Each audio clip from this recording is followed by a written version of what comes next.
Let's all go to the lobby. Let's all go to the lobby. Let's all go to the lobby to get ourselves a treat.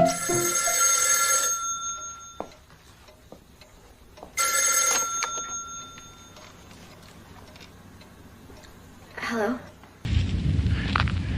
They're coming to get you, Barbara.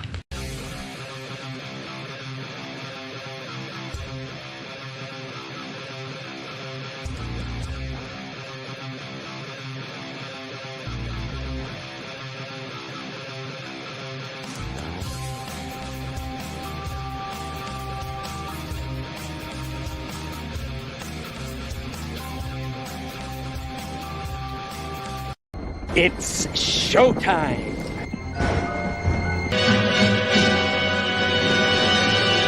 Groovy.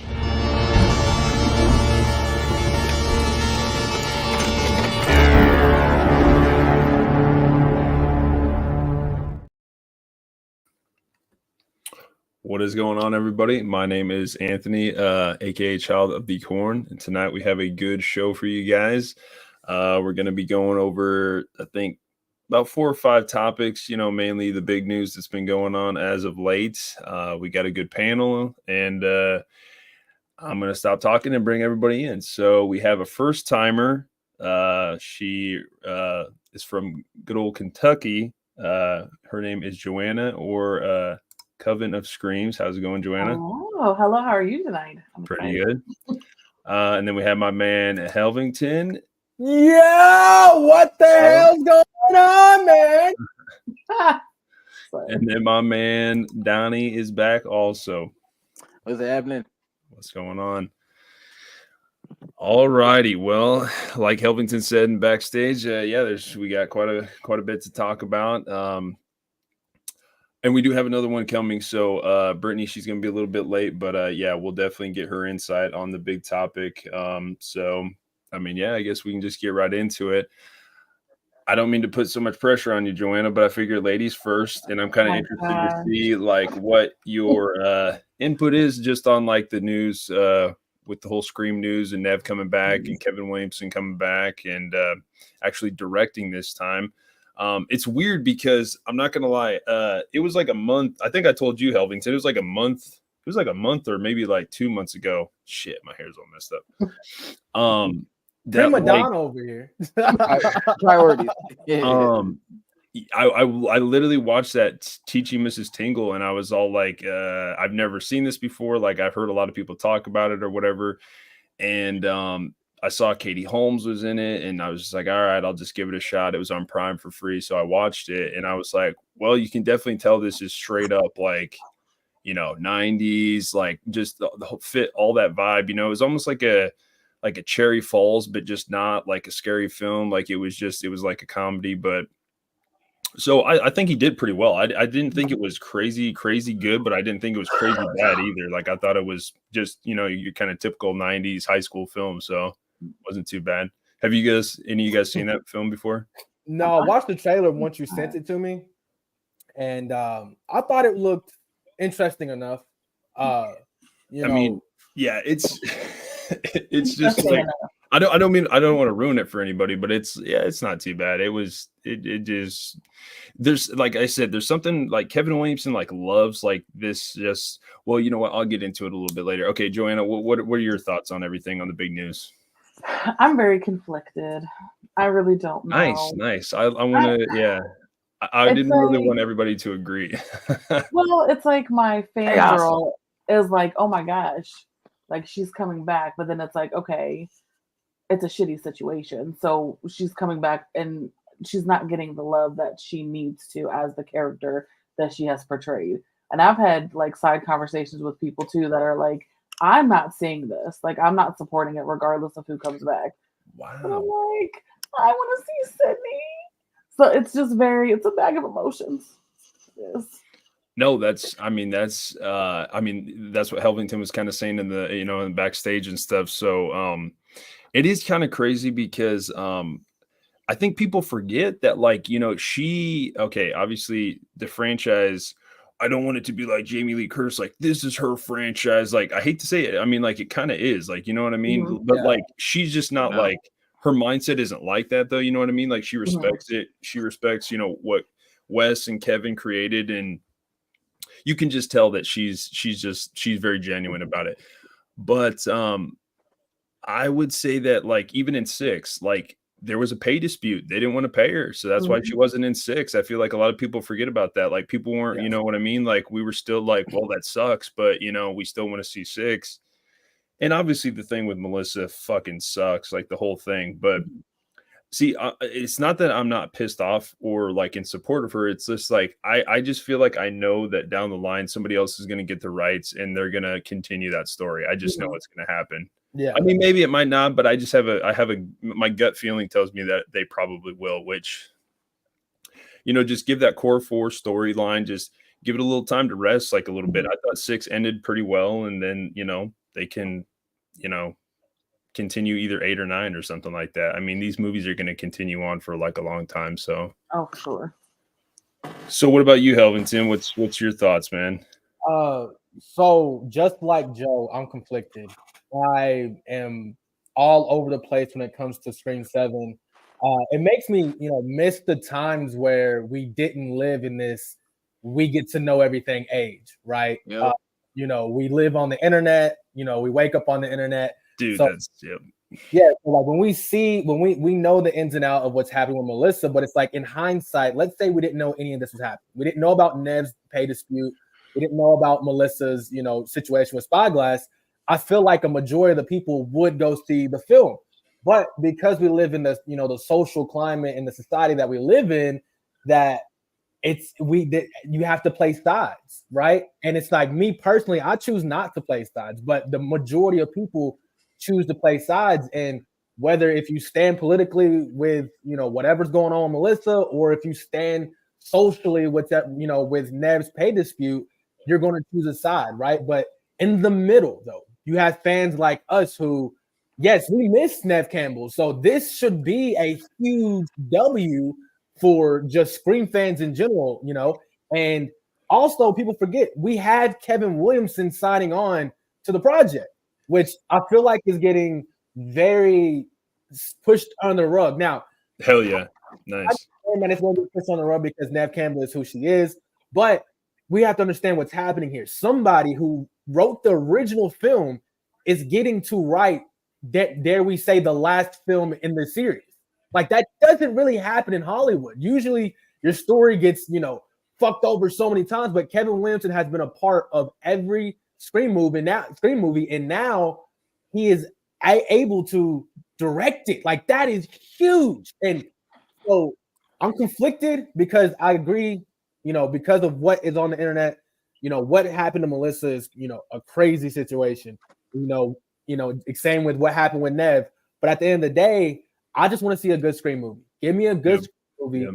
And in my opinion, what makes a good Scream movie is one, you got to have Ghostface. You have to have a good Ghostface. That's the most important because Ghostface wraps it all together, right?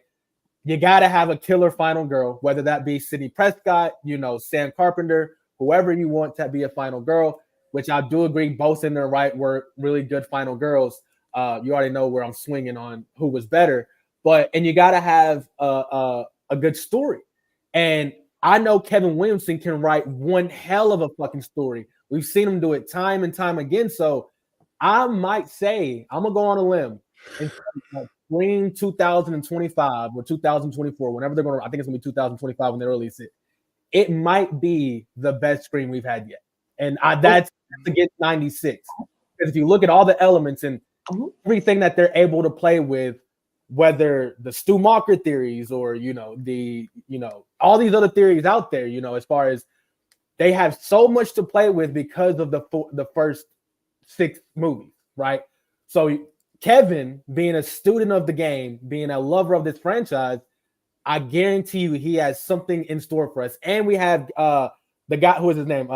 Guy Vanderbilt or whatever his name is, the Vanderbilt guy. Vanderbilt. Yeah, Guy Busick, yeah. Guy Busey and the other guy. But we have Guy Busey back writing it, and I thought he did a really good job in Scream 5 as far as, pulling Easter eggs and honoring I think he did a real good job honoring us Scream fans. Now, whether or not he, you know, he did a couple things wrong with killing Dewey, but I always go back, you know, that's what he wanted to do. He wanted to shock the fans, and he did that. Just so, I think all in all, this has a total recipe of being the greatest Scream film of all time. That's a bold statement. I'm going out there. Bold statement, Con. We should have I got you, man. Okay, so first off, my bad, Donnie. I'll get to you one sec. I just gotta say something. So dude, Guy Busick, check this out. Okay, so the thing is though, so Guy Busick is the writer for this film. So like, I don't know if like Kevin's like, yo, I'm gonna hop on and the script's already been written and he's cool with whatever Guy Busick came up with. It's just Guy. Like Vanderbilt, I think he was doing some other stuff, or he's busy with some other I can't remember what else, Abigail or whatever. Abigail, yeah. And so I like, to me it's like almost insane to think that that Williamson is going to direct, but not maybe put in like a couple of like, you know, hey, I might do it like this or something, like, you know what I mean? Like, I think he's going to put his opinions and some points in there. I think Can I respond? Yep.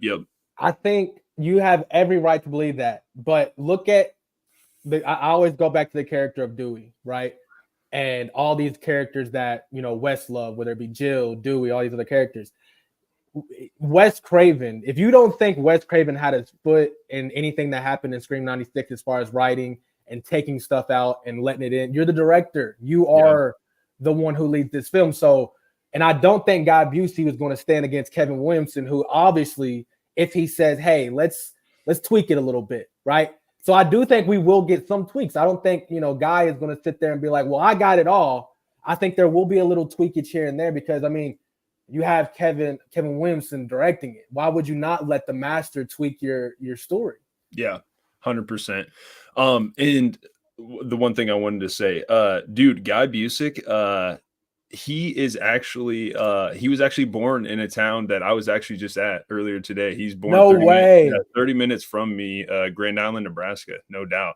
Did not know that shit. I when I looked up his IMDb, I was all like, oh shit, it says he's from fucking Grand Island, dude. Like, that's nuts. Dude. I showed my buddy, my other coworker, that because he lives in Grand Island. It's just like, that's so crazy to grow up, probably see what he saw in 96 and be like, you know what? I'm gonna be a fucking horror writer. Like, you know what I mean? Just like you, man. You know what I'm saying? Well, like, I'm gonna be writing would be so tough. Like, it just would be. Sure. It would be so tough. Oh, look, we chose the easier route. We don't want to write or direct a movie. We just. But I mean, just compliments to him. Like, I still think it's pretty awesome. But yeah, Donnie, we'll get to you, dude. What are your thoughts on everything? Now, first, I just want to say, what's up, Joanna? I ain't seen you since the Halloween thing. Anthony didn't show up because he was hating. Well, I was gonna say I've been on the stream with Joanna one time. Was Helvington doing the stream? Because I was like, yeah, I was gonna say, I was like, that was when we were talking about what you did last summer or something like that. What I'm talking about, Helvington did for Halloween. The fuck did I do? Yeah, I don't think I was on. We did a list, sir. Do you not remember? We did a list. Yes, we did. Helvington, you was on. You was like driving back home, like from Georgia or something. Oh, over on Shape Stuff. Yeah. I remember. On Shape Stuff. I didn't host no shit. What are you talking about? While you was driving. Also, what I was gonna say too, this is just an observation. We look like a fucked up like color chart rainbow in this order. Anthony, you could have did something better than that, bro. But it's literally going in order. Like, but no, what I was gonna say is, yeah, I mean, just because you do something like how you were saying, like the thing with Dewey, like what Hamilton, you said the thing with Dewey, like whether we wanted that or not, we had to sit there and just like, this is what's happening. We had to sit there. We had to eat that, right? Yeah. But just because it sounded like a good idea at the time does not mean that shit is going to age well. Like, for sure. Hamilton, we were just talking about wrestling. I still think it was the dumbest idea to take away the Undertaker's streak. Mm-hmm. I stood by that 100%. The moment it happened, I stand by that today. So, in hindsight, oh no, this is going to be great. 10 years down the line, you're gonna be like, yes, this was the best thing to do for WrestleMania, for the streak, whatever. and we're all still sitting here like that shit didn't make no sense, bro. And I feel like you said, we're in the age of like everything is right there at your fingertips. There's nothing that's kept. Even this the thing with wrestling. Like that's why I'm trying not to be on social media. So when somebody returns at WrestleMania, I'm not sitting there like, oh yeah, I knew that the Undertaker was going to be there or whatever the hell. And with this, it seems like there was like every day there was like a some kind of shock that was dejecting. Melissa left, and then Jen Ortega left, and it was like we were like regressing, and now it seems like we're on the way back up. Yep. With this, you know what I'm saying? Yeah. And I think, I feel like I feel like you guys do. Like, yeah, it's gonna be dope to see Nev back for sure. But, and I don't mean this like in a disrespectful way, but I wasn't finding myself like I need her when I was watching Scream 6 though. You know what I mean? The end was ass. But I mean, like as I was sitting there like taking notes in the theater, whatever, I didn't feel like, oh, I need Sydney to be involved in this moment or whatever the case is. I just hope we don't get to it like what he said, what Helmington was saying is like, oh, you have like a slate, like a foundation. He said off the first 6 movies. That's an asinine statement. The first 6 movies, like that's ridiculous, And I hope we don't get into a point where it's like the shit with Halloween. It's like, like I'm burnt out talking about Halloween, dog. Like, you know what I mean? And I don't want to get to that point with this where I'm like, yo, we don't Scream whatever 15, like I mean I don't even know what's going on. It's gonna happen, Donnie. It's gonna happen. I know. Is it okay, Thanos? But I mean I know. No, it's actually Agent Smith. It's inevitable, Mr. Anderson. And that's the thing though. That's my point. And if something happens that it's like, oh well, we can't continue this way, then it's gonna start the prequel train. Like, you know what I'm saying? Yes. That's what they love to do. They crash and burn. They crash and burn and whatever it is, and then it's like, oh, we need a prequel. But no, actually, we fucked up. We need a prequel to explain the prequel. Like, you know what I'm saying? First Class came 10 years after the first X-Men. We don't need it. Some things are just fine left alone.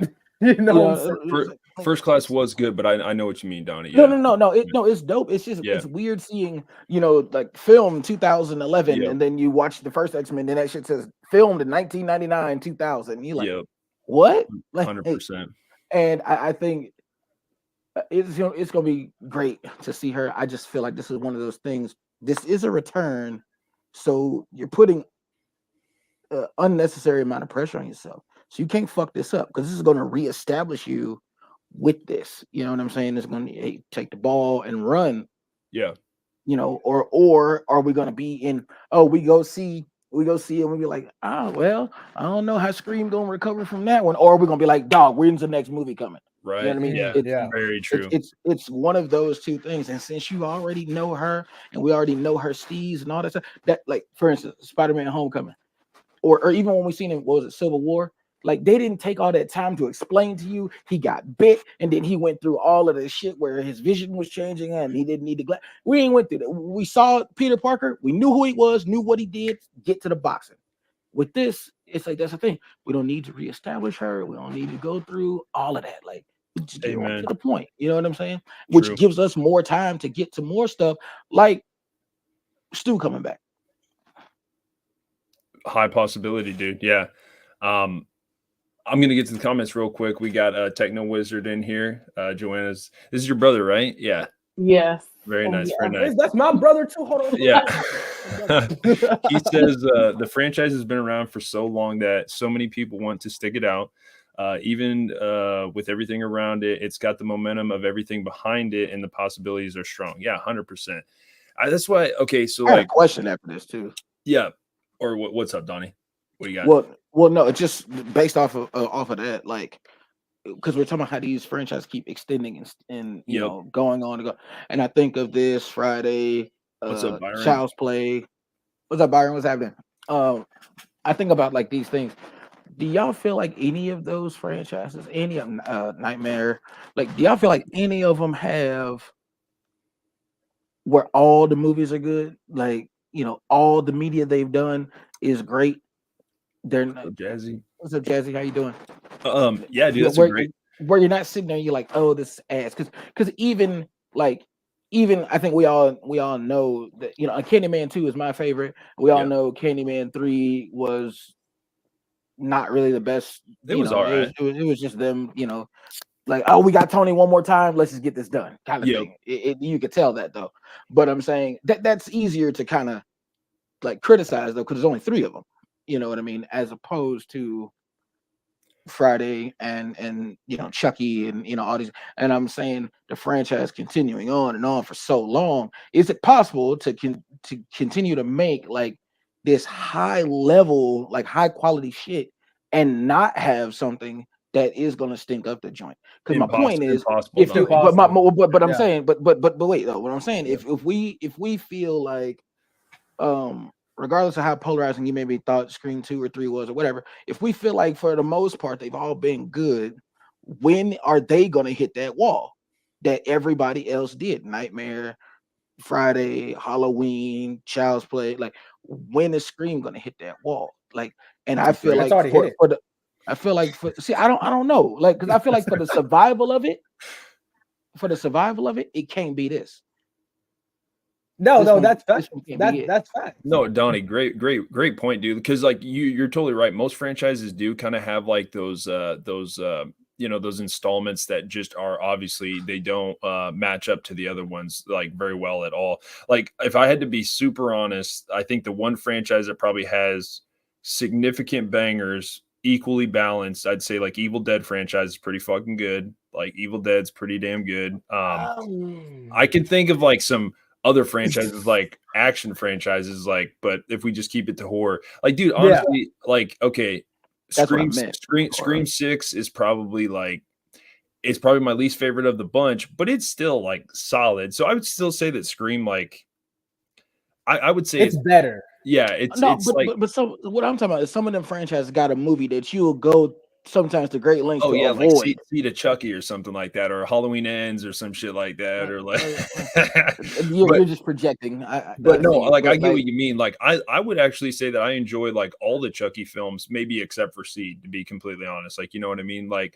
I actually enjoy all the Nightmare films, like even like Freddy's Dead. I think it's funny. I think it's cool shit. Like, I actually enjoy 4 and 5. Like, it really just depends, man. Like, you know what I mean? Like, on what your cup of tea is. But no, I totally get it, Donnie. Like, I think it's valid that the franchise might, dude. Okay, my bad. I know I feel like I'm going on a rant. I just feel like rant on. This opportunity is like so well deserved though for like Kevin and Nev. Like, so we're getting Nev in that final girl role again. It's all going to be about her, which is how it kind of should be, obviously. And Kevin, he was he fucking was there when it's all started. So I think it's just going to be a cool dynamic just to see how he directs, what the storyline is going to be. But I just think it's well deserved, man. Like, I feel like if this like finalizes or like ends her character arc, I think it's just well deserved, man. Like, I think to that point though, and you'll definitely appreciate this analogy. You can't start shooting bricks in the fourth quarter, though. Yeah.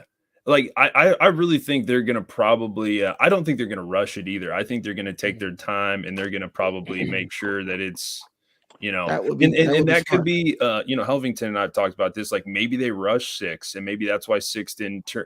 Like, a lot of people like 6.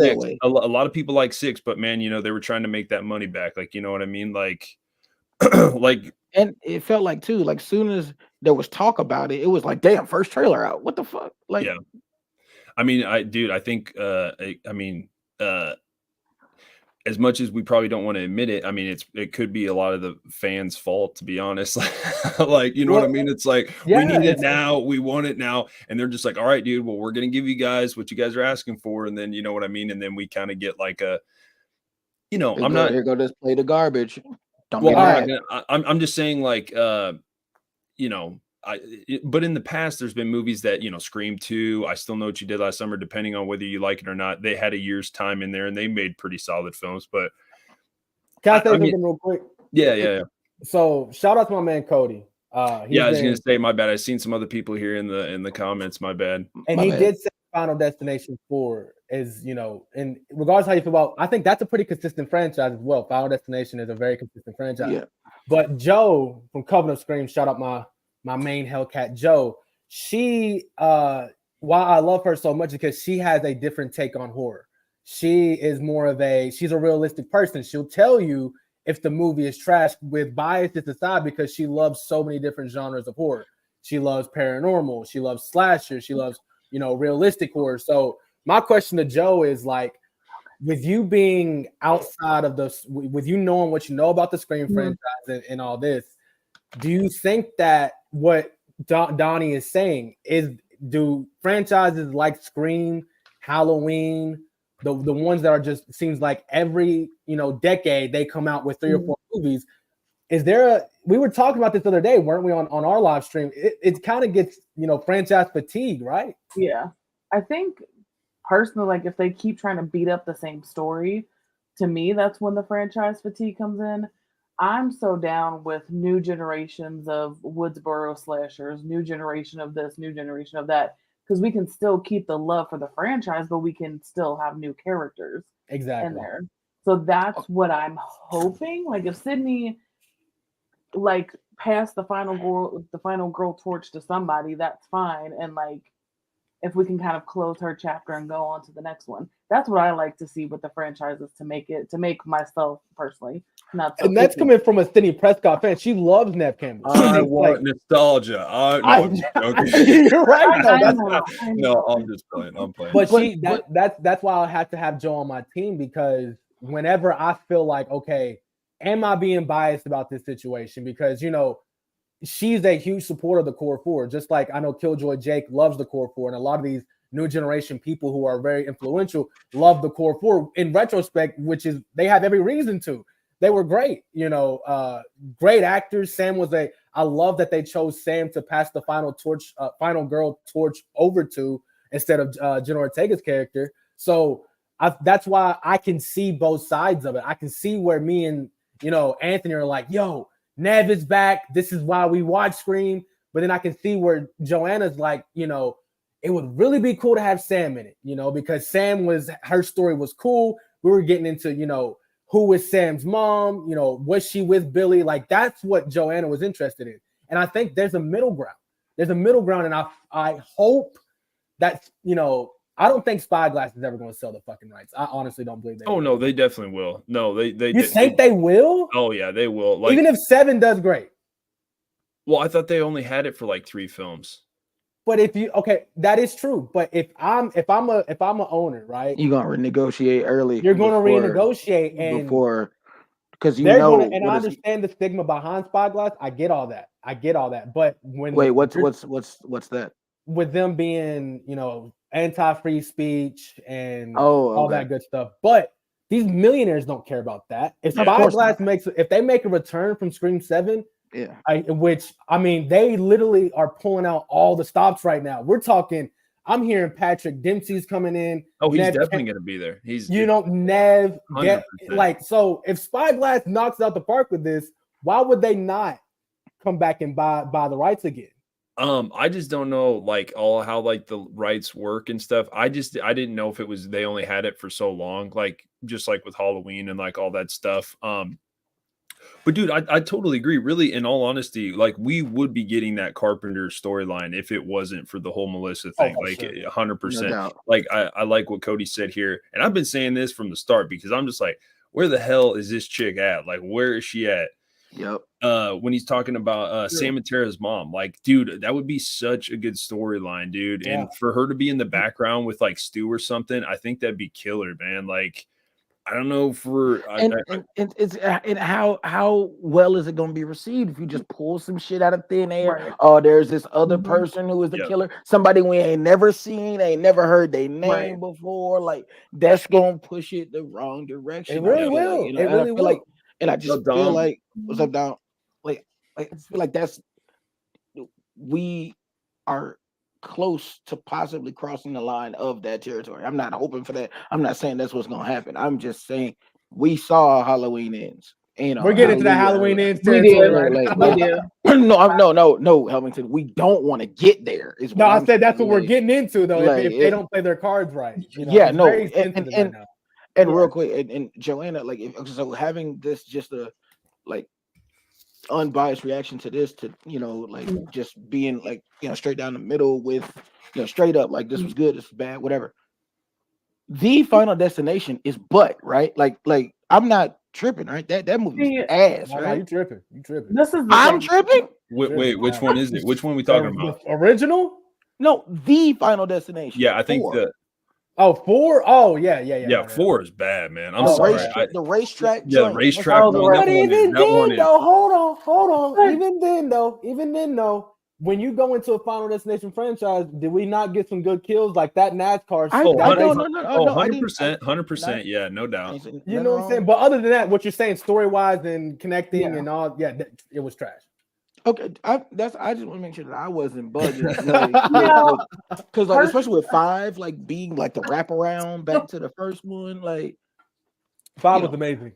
It's just like personally to me. I'm sorry. Go ahead. We gotta hold up. We're gonna bring in our last guest. Oh, Brandon.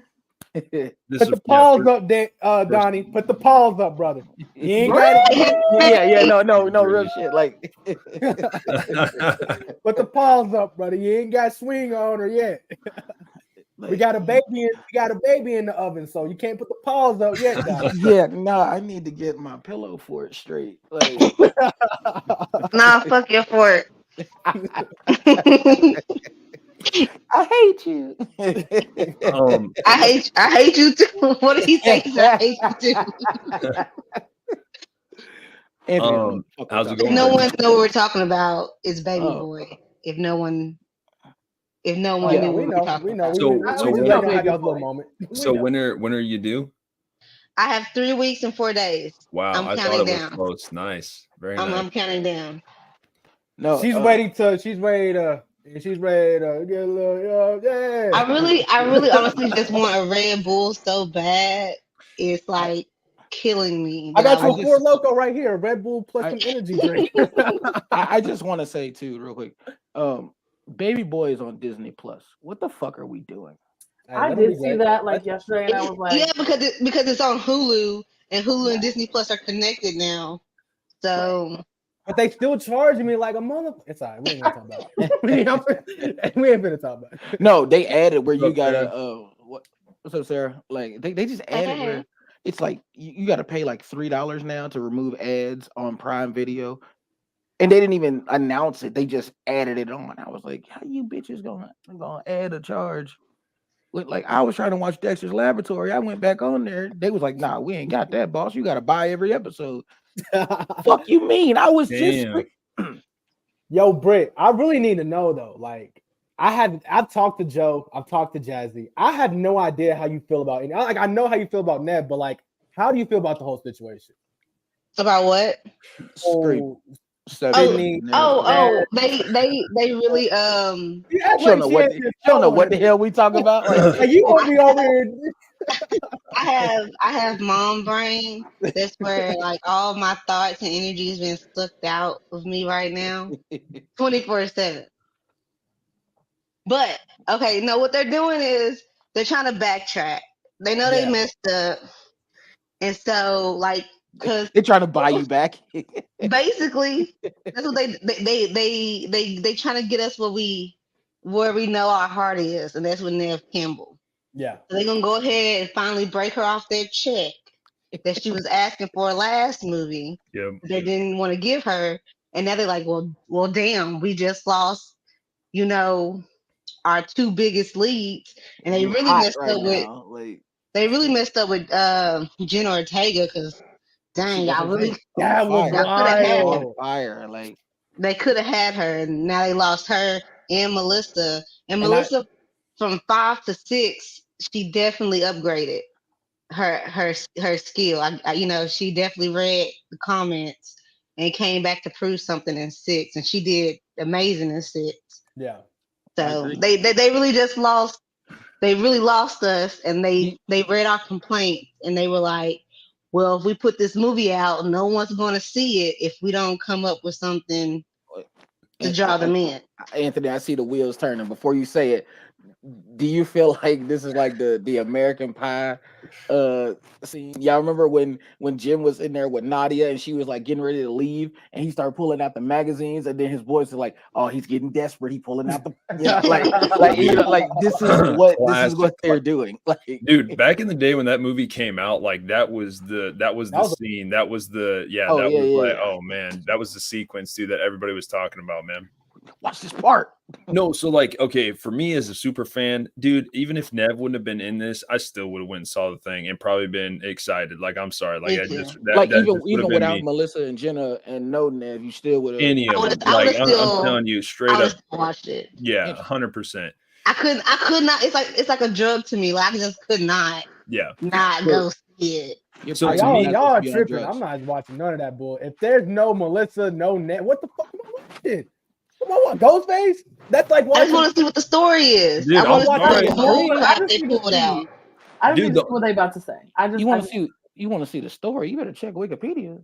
The only reason I even watch the movies is because of Roger Jackson, dude. Oh, come on now. Oh, he does amazing. I love him. So you must love watching the Powerpuff Girls. You know, I was just about to say, didn't he do Mojo's voice? Yeah, he did. Yeah. There was one episode I just seen. So my question to you, Brittany, is: I get you, and I love what your opening statement was they had no option left because really they just like you don't have Jenna, which was the little sister. You don't have all they had at that point was Courtney Cox and all of Gail Weathers and all the other ones, right? You can't do anything with that. And so on top of paying her, they gave Kevin Williamson director. And now my question to Child of Corn, Anthony, is I know you're a huge Christopher Landon fan, and that's getting talked about right now in the horror in the community. They beat Christopher Landon up. Like the community beat that motherfucker up for signing on to this project. Yeah. To where Neve Campbell, she hasn't really got much criticism. I mean, she is getting criticism, but we remember when Christopher Landon signed on to the project, they were. I read his comments. It was free Palestine, this and that. So how do you feel about a really good fucking director missing out on this opportunity? Dude, I felt bad for him. I mean, like, I felt bad. Dude, that just shows you that these fucking fans out here, man, they're just fucking crazy, dude. Like, I get it. But it's like, it's just like with me, like the Steelers just traded away like our quarterback that we drafted in the first round, like 2 years ago. Like, dude was trying to be like, this dude was like our quarterback of the future. We trade him away today. And it's just like, damn, I don't know. I try not to get too intense about, I don't know, man. Like they were backtracking, signing on Nev, but dude, again, I just feel like it was so deserved. Like they deserve this standalone film. Like, you know what I mean? They can either end her arc really well, or they can just, you know what I mean? Like, okay, so here's the question. This is my bad. This is the question I was going to ask. Okay, so like, what kind of storyline do you guys want to see? I came up with a few here. Okay, so which one would you guys rather see? Would you guys rather see like a 2018 Scream 7 where they have Nev kind of being like, Jamie Lee Curtis, where she's kind of like housed away and kind of trying to like, well, obviously I bet she's going to have a family, you know what I mean? And all this stuff. So I was thinking when I was on Craven's, it was Killjoy Jake's stream, I was like, okay, well, what if like her daughters are like a little bit older in school? But then I said high school, but then I was like, okay, that would be kind of a time jump. But I just watched 5 the other morning and she was like, oh, I got to get the girls off to school. So technically they could still be in like, you know what I mean? Like, I don't know how old they are or whatever, but it could be the same. It could be the same as being the same time frame as Scream 5. What would you say that was Scream 6? I was watching Scream 5, yeah. And so she was like, she had the baby stroller, but she was still like, I got to get the girls off to school. So I was like, okay, well, obviously that baby in the stroller is not going to school. So like the girls have to be, some kind of age, like, you know what I mean? Yeah, like 13 and maybe possibly or something. Kids, like you just never know. But So maybe she does like a protective mom kind of role, or she does a Halloween 2018 kind of role, or do they just do where I've heard a lot of people talking about, hey, you have the seclusion, the isolation setting of them maybe off somewhere, and they do like a strangers kind of thing, like a home invasion where like maybe there is no link, or well, there obviously has to be a link, but like, see, that's where I think this whole cult thing comes into play, where like there was more than just the people that were in New York, and that there's like more people trying to find out like where Sydney's at, and there's like a whole like, you know what I mean, kind of like cult link or some shit. You find out that shit was like how dark web, like Unfriended was. Exactly, that some shit like that. Like, you know what I mean? Yeah, like it reached further than just this little group of people here. Yeah, like, and that's what I'm saying. Like, and just like Helvington was saying earlier, like maybe they use 7 to say like, this 7 was happening the same time that 6 was happening. Like the stuff in New York was happening at the same time or something, you know what I mean? Or some shit. But I wonder if they'll bring Gail back. I don't know. What do you guys think? Do you guys think they will? You put us in order, Anthony. You tell us which one. So who's going first? We'll just go with Joanna. We'll go around again. My bad. Okay. So I would, how I'm seeing this movie, this Scream 7, I want them to bring it back to the original. I want them to have the OG 3, Stu, Billy, and Sydney, have some sort of conclusion. Like, I don't think after this movie that Sydney, not necessarily is going to be relevant, but it's just going to feel like tired. Like, okay, you're forcing now a storyline for her. I totally get it. And that's why I think this would be a good one to end her arc. You know what I mean? Yeah, exactly. Yep. So how do you think they'll bring Stu in? Like, just curious. I think Stu is going to be the final Ghostface, or Stu is going to, I think me and Brittany have talked about that before, as like, he's been masterminding this whole thing since Scream 4, Scream 5, one of the Screams. I think it was Scream 5. Because in Scream 5, that's where they were talking about the Reddit and the stuff on the internet. Gotcha. Yeah. So I think that Stu is gonna be either on the dark web or then got his own little cult of Stews, and they just gonna try to kill her one last time. That's what I think. Speaking of 5, just real quick before we get to Elvington, I totally agree, Sarah, on this. Like, I love Guy Busick and like those guys to death, but like, dude, I was watching 5 the other day, and we all know that probably the best performance in that film was probably Jenna Ortega. She totally smashed that film. But you know who was the best in that film other than Jenna? Dude, it was Dewey, man. It was David Arquette. Dude, he did such a good job in his role, and then they just fucking killed him off. I was like, dude. You know what's crazy is like by the time the first time I seen it, when it got to the Dewey part, I felt the same way. It's that motherfucker sitting right there with you, Sam. Like, he was all like, "How long have you known this guy?" and then if you didn't catch it, he gave himself away. I watched it a couple of times back. He gave himself away because remember he said he had never seen the Scream movies, but then the Stab movie, yeah. But then when they went to go see Dewey, when Dewey kicked him out, he was like, that guy is not as nice as he is in the movies. Yep. I was like, bitch, you ain't stopping to hear that. You didn't hear that. That's why I love Brittany. Brittany she be like knowing them little, you can't run numb as Brittany when it comes to Scream. You know what I'm saying? Even at the end too, when he was like whatever he said, like, why you didn't listen to Dewey? He got it in fucking one guess or whatever he said. Like, I mean, that's what I'm saying. I was saying because I didn't got into this thing of when I'm watching this stuff for like the first time to catch stuff like what Brittany was saying. I got, like I told you, I got the yellow legal pad and a pen, and I'm looking like a fucking madman in the theater writing this shit down and drawing lines and like making like little doodles and stuff. Like, y'all should see the notes I took when I went to see Nope, because I was like, nah, I gotta figure this shit out, bro. But it's one of those things. I think well, Hamilton, go. I was just gonna say, as far as this, I just think don't get caught up in doing too much of the fan service shit. Amen. 100%. Just come up with something like original. You know what I mean? Whatever they're going. Hopefully, since okay, I'm not saying that 6 was terrible, but Kevin said he liked 6 and he thought it was a good script. So like, hopefully, again, I still think he's gonna, if he thinks he finds something in the film that he wants to kind of center around, I bet they're gonna use. He's gonna put his opinions out there and stuff. But so Helvington, what do you think? Scream 7 like 2018 Halloween, or would you want more of like an isolation strangers kind of setting? And should they bring Gail back? That was the other question.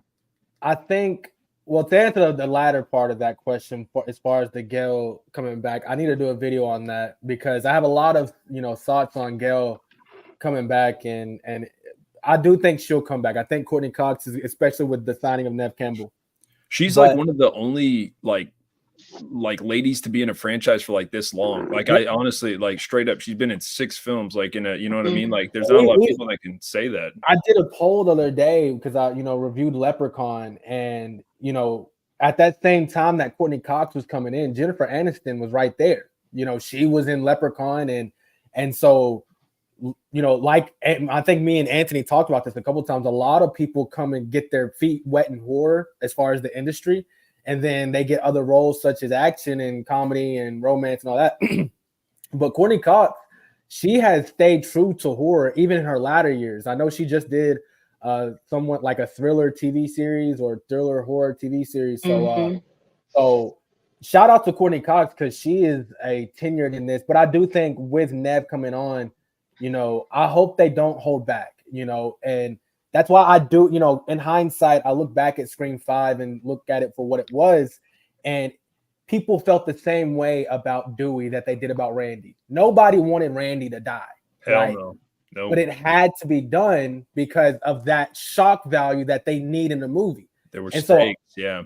And so with Dewey dying, that put on the table, oh shit, anybody's, it can be fair Nev, game. Yeah. it can be, so did I hate it? I hated it so much because now you look in hindsight, I didn't like the way. That's why I do feel like Scream 5 was a little rushed for whatever reason. I don't know. Maybe it was because of COVID or, I don't know what year the fucking movie came out. But, I feel like because I'm going back and watching it, you don't even get any Dewey and Sydney screen time together. They're just on the phone together. They never are in the same room. And that just didn't sit right with me. Yeah. I'm fine with Dewey dying, but then he dies, but then there's no, like she comes and sees the body, and there was never an interaction. So as far as the story, shout out to Cody because this man has been killing it as far as support for the Hell Zone. I do like that aspect of something with the new Nightmare, with it being a movie, and I think that is something that we are going to get. We're not expecting.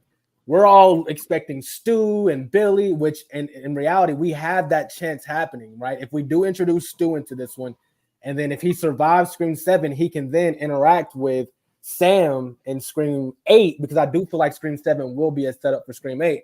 But with Scream 7, I think we're going to dive more into the stab films. I think that we're going back to Hollywood, because if you look at what we've had, right?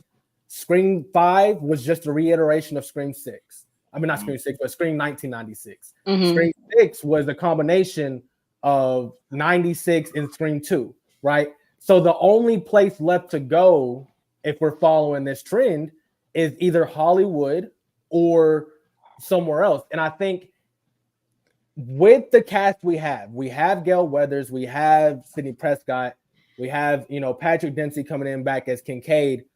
That's just rumor right now. We don't know if that's, for sure. But you have a lot more to fill out, because we don't know who from the core 4 is coming back. We don't know if Chad is coming back. No, was it Chad? Yes, Chad. Chad and Mindy. Chad and Mindy. We really don't know if they're coming back, right? Especially with them and the relationship they have with Melissa. So maybe we do go to Hollywood and dive into the stab films a little bit, and then you bring in a new smaller cast, right? That has to interact with Sydney and her family or whatever. I don't know what story they're going to go with. That's the exciting part to me. But I don't feel like they're going to they're not going to involve the core 4. They're just not. I really don't believe that they're going to be able to involve the core 4. So you're going to have some throwaway characters. So what better way to have throwaway characters if we do a Scream 3-esque and have some actors and actresses come in from social media, stab films or whatnot. Holy shit, Silent Bob! It's that anchor lady, Connie Chong. Hey, Connie. Tell Maury I said hi. Great part. See, people didn't like that humor in 3. I loved it, man. Loved it. That was funny because I was like, "Oh shit, Silent Bob." That shit is hilarious.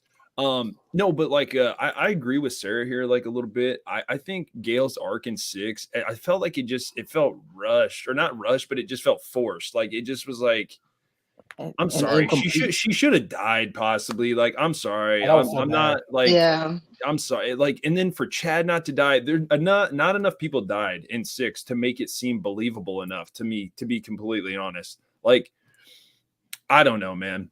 And to go on what Sarah said, right? If I'm Guy Busick and James Vanderbilt, and I had a certain story made for Scream 6, but you didn't pay my leading character, what am I going to do with that?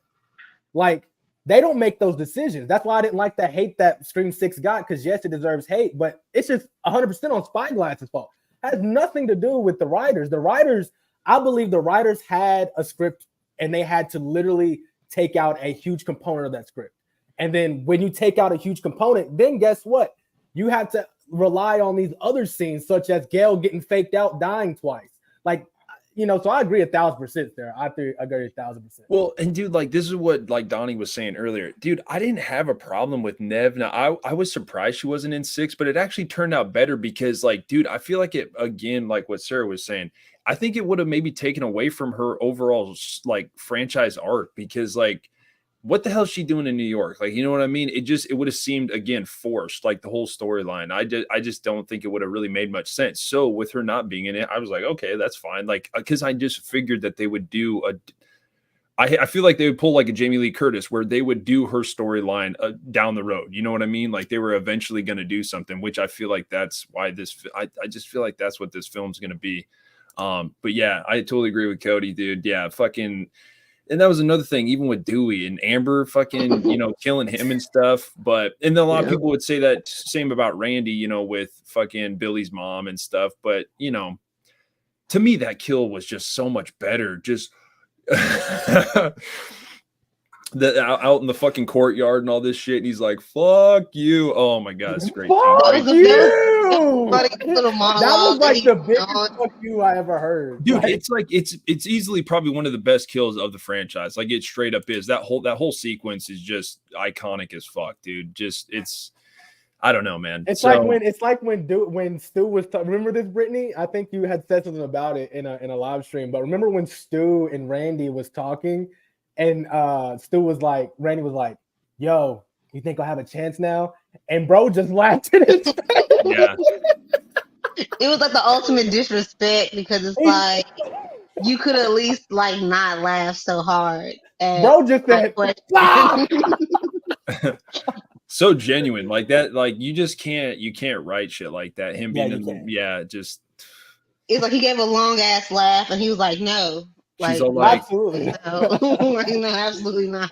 I'm looking but the for muscle man, that's bad. I'm looking for the werewolf movie with E.T.'s mom in it, howling. He's like, let's just move on from this situation. Yeah, that was pretty embarrassing, because it's like that's your best friend too. Like, but Jazz has a great comment. She says they're gonna fuck around and make Chad and Minnie's mom the killer to get for Randy. She's too genuine. She's too genuine for the franchise. I don't think she could do that. But I mean, maybe that's why Mindy and Chad didn't die.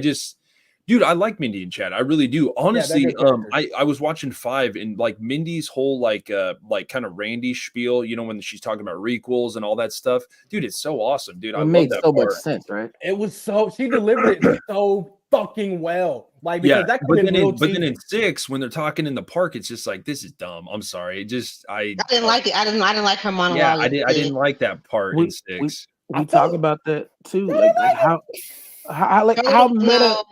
how meta is too meta? It's never meta enough. I'll take I'll take all the fucking. You can go fucking say my name in the movie. I don't give a fuck. It's like, hey, you row EC3. I see you there. It's like scary movie to me. You can never go too meta. Let's do this. That's why I love this. That's why I do hope they dive into Scream 3 is one of my favorites because of the diving into reality, you know. I mean, I think that like the diving into reality that would work really well with the cult situation and like the Reddit situation. It has to be a cult. Like it's either an isolation setting with a cult like background. It just has to be a cult. It just the only way it's going to make sense because you can only have so many like people like that are related to Sydney or you know what I mean. It like that's why I thought Sam and Tara's mom was a good outlet.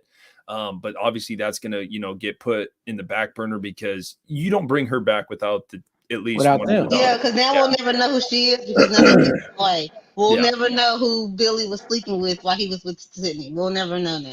Yeah, and that's what I'm saying. Sorry, what were you gonna say, Donnie?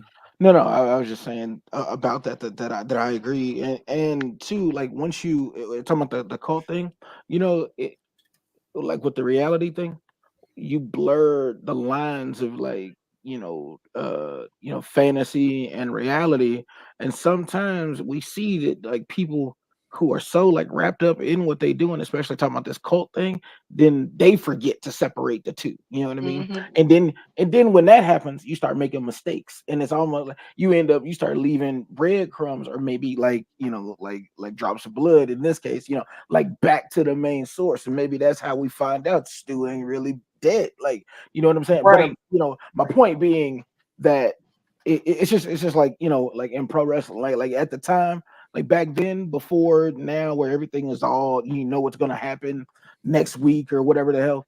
Back then, everybody would like however they acted on TV is how they acted like if you saw them in public. You know what I mean? Undertaker didn't do no interviews, he didn't sign no autographs, he didn't do none of that. You know what I mean? He just kept that same persona. You know what I'm saying? Like if The Rock was being an asshole on TV, you saw him in concert, he'd be like, fuck that little kid and like keep it pushing, like because that's how he was on TV. But now you'll go on Instagram, and after The Rock was just in the ring talking mad shit about Cody Rhodes' mom, he's backstage like hugging her and Cody, like like where we about to go eat at or whatever. You know what I mean? And like so it's like there's this now you've made it to where you could draw the distinction between the two. Whereas before, like the line was so blurred, you didn't know like what was real, what wasn't. And I'm saying, I think that's gonna be like as far with this cult thing. That's to me what's gonna make the most sense. Just like thinking about that, but it helps in what you were saying earlier, how like people will like step into horror and then go to something else, or like whatever it is, they might step in like one genre, like you said, get their feet wet, and then go do something else. Like the little dip real quick. It's like, but but once it clicks and you get it, it becomes easy though. Easy. You know what I mean? Like, I remember like when I was in the studio and I was going through all this different stuff, just trying playing stuff that I know, and I remember O'Shea was like, man, play what you want to play. Don't play what you think I want to hear. And then it became easy because like I could do that. And then boom, next thing you know, like, it didn't even take 2 minutes to record that line, whatever, done. You know what I mean? Because like it makes sense. And you got to have like-minded people around you to get to understand the vision. You know what I'm saying? Because when you get a bunch of people, we're all sitting there. Not saying that it's like wrong to have differing opinions, but I'm saying if everybody don't like see the same vision, you got other motherfuckers throwing paint on the wall where you're trying to paint at, and now instead of you having this one beautiful picture, we got like just a menagerie of stuff on the wall that nobody can make out what it is. We don't know what it is. You know what I mean? And is it Jackson Pollock or is it Basquiat? Like what is no, actually it's a 3-year-old's painting, is what this is. Like, you know what I mean? Like what what's happening, right? But my point though is like once you get it, it becomes easy. I think that has a lot to do with the Nev, Kevin Williamson. They already cool. Courtney like, Cox. you know what I'm saying? It's a recipe for success if they do it right. If they do it right. And if you have them, obviously Sands do it for obvious reasons, but then you have Stu, like it's just gonna make that much Hayden more Panettiere sense. from Scream 4. because you get it, like you know what I They mean. get it. They understand the vision. West is no don't- longer here, you know, so and they you- have to be the ones to get the vision. And I wonder, see, that's what I was saying though about the fan service shit. Write the movie that you want to write, but don't write the movie that you think Wes would want to see if he was here. That's Because a hot one. I don't know about that, Daddy. Go ahead, explain it. I'm saying because you and him might differ on just the smallest things. Y'all remember how we were talking about the Star Wars thing? I was talking about how even though George Lucas had other people directing it, he was still sitting right there to be like, no, Vader wouldn't walk like that, or he wouldn't swing the lightsaber like that, whatever. You know, Luke wouldn't move that way, you know, just giving notes to the director, you know, that kind of thing. I'm saying there might be one little thing that, you know, Kevin Williams might be like, no, I'd rather it be this way. And it's like, well, this is the way that like West would have done it. You know what I'm saying? I don't mean like I don't mean like go out of your way to like say, oh, West would have done it. Trust your gut. Basically, it's like trust your gut kind of thing. Yeah, but and that's what I'm saying. I don't mean like go so far out of the way where you're like disrespecting him or something. Right. Like, you know, not like Rob Zombie. We're not doing Rob Zombie. That first one wasn't that bad though. The first Rob Zombie Halloween was not. That's facts. That's facts. And about the 30 minutes of the second one. Yeah. That's what we're not gonna do. We're not gonna do that. The beginning of the second one was good. We're not gonna do that. Until she woke up, it was really good. Until she woke up. Well, regardless, Scout was still a babe in both of them. So that's hold on, we got a little bias here. My man's better. Same with Daniel Harris too. Yeah, and he's just drop that in there, Anthony. Why don't you? You know, no, Anthony. Yeah, he had. Yeah, Anthony. I told y'all he had that. He's a player. I told you that too high says I just want to be friends. Too low says I just want to grab some ass. That's what he was doing. Like, I mean, well, he has that. He's like 7 foot tall. You know, I know. That's what I'm saying. That's why he could get away with it. That's what I'm saying. Like, I'm sorry, I'm too tall. Is this okay? Cody knows Anthony, what's up, dude. Nice. Yeah, I'm telling you. Yeah. Y'all saw that video where Anthony he tied a shoe. He didn't even bend over. Like he didn't even lean down. He just stood up and tied a shoe. Y'all saw that, right? No, in actuality, I actually have like very short arms. Like, not gonna lie. That's the only thing with me. Like, you got the T-Rex situation. I really do. 6'1", but like I have long arms. Like my wingspan's crazy right now, bro. I'm grabbing rebounds over everybody. No, that's facts there. That's facts. Yeah, it is. I'm sorry. Go ahead. No, I was just gonna say that first one is great though, man. Like, yeah, because I was writing notes down like as you were saying this stuff. So you have Gail in it. I feel like it would only be right to have her in it, sure. but don't unnecessarily put her in it. Kind of like how don't force it, man. It has to be right, man. Like have her there in like a phone call to like Nev or something. Dude, that's what I'm saying. She don't need to be in the thick of the action necessarily. Yeah, like she wasn't sick. Like she wasn't sick. Exactly. Yeah. Or maybe she like comes to fucking Sid's rescue. Like maybe her and Hayden Panettiere do at like the end of the film or some shit like that. Like I heard people talking about that. I'm like, yeah, I could dig that shit. But I've seen a lot of fan theories for Six, and to go back what Child of Corn said, because he said, you know, how that you guys like, well, how we're gonna get Nev back. I mean, it's New York, right? Well, I thought, you know, when we were going over Scream, you know, 6 and what the theories could be, I thought a lot of stuff, you know, I thought the opening scene would be Nev, you know, talking on, you know, Gail Weathers' talk show in New York, and then have the attack happen in front of Nev, and then have Gail Weathers die the opening scene. I thought that would have been a great opening scene. Have her finally have her talk show that she's always wanted, right? Because that was her story arc, to be the biggest, you know, journalist out there. Now she has her talk show. Have Nev and the survivors from Scream 5 come on and talk about their trauma, and then have the cult of Ghostface attack Gail and kill Gail. You think then then Sydney and the gang have to gang together like on some Scooby-Doo shit and figure out the New York mystery. I thought that would have been perfect. Oh, you're talking about I thought you were talking about like as a pitch for like the new one, because I was this is what should have happened in 6. I thought that would have been a great way to have, and then you can still have Hayden coming in as the FBI agent. You can still have everything's the same, but you brought Nev to be a part of the talk show for Gail Weathers as a favor. And then you kill off Gail, and then, like I said, have the gang come together to figure out the mystery. Because what I was gonna ask, I thought you were talking about like for 7. That what I was gonna ask, because then if that was the case and they kill her there at the beginning, do you think that is a trigger that they would be willing to pull if this is going to be the end of Sydney's arc? 100%. I was just No, gonna. no, I was no. I was Not the about to beginning. say it, Donnie, because like I think it could work, man. Because that's how you raise the stakes right at the beginning of the film. You kill off Gale, and then Sydney's like, "Oh fuck! Like this shit's never gonna leave me. Like I'm in real fucking trouble. Like these guys are out to fucking find me." Dude, it's either got to be Gale or her dad or Dempsey. Dempsey's too far. It got to be Dempsey. It has to be Dempsey. But I think it's just too far though, because then we're like, really? how's the storyline going to be? Dempsey's okay, let me pitch it. So if you do kill Gale, what was the whole point of signing Ned? I mean, do they not need to get their one last sister moment? Well, Gale doesn't have to die for it to end her arc, though, right?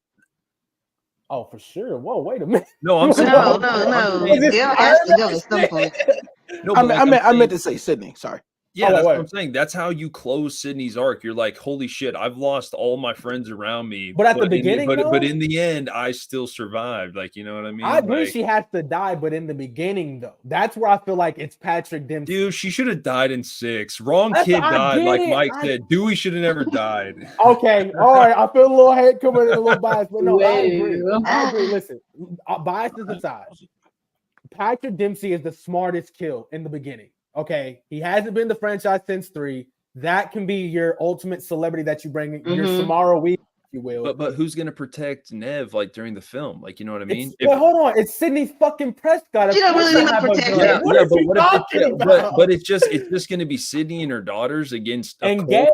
Yes, Sydney, daughters, and Gale, and then she finally loses Gale, and then you have Sydney and her kids, and that's where you have to cast some really good actresses and actors.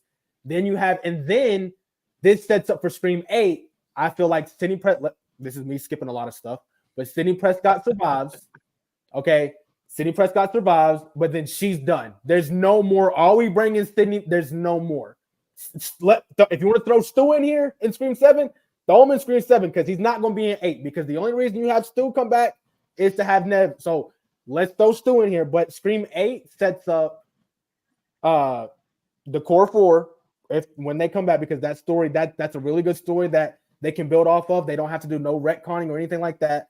And then you can also have Nev's Sydney Prescott's daughter and her daughters because I feel like her daughters are going to survive the film as well. Then you have them come in and join the core 4. Then right there you have an all new starting lineup right there.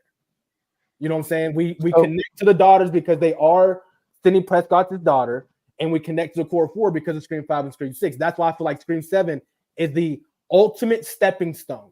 It's a climax to Stu's story. It's a climax to Nev's Sydney's story, but it's a stepping stone to Scream 8 for the continuation of the core 4 and Sydney Prescott's legacy. So we got a lot of back and forth here. No, this is a good question. Just to answer my opinion, I think this will be like the last Scream film for like a while. I honestly, truly think it will be. I think they're just trying to get one out there to, make a buck real quick.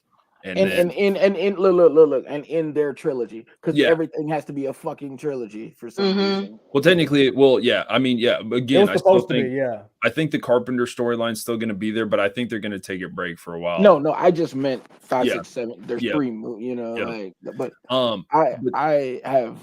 You can read the comments. Well, I'm just going to read a couple. So Cody says, Gale does have a big fan base. People would, riot if they killed her, but just like what's Sarah saying, what Helvington said. I mean, if you did kill off Dempsey at the beginning of the movie, it would be, man. Sydney's went through a lot of shit just because of the mom. You know what I mean?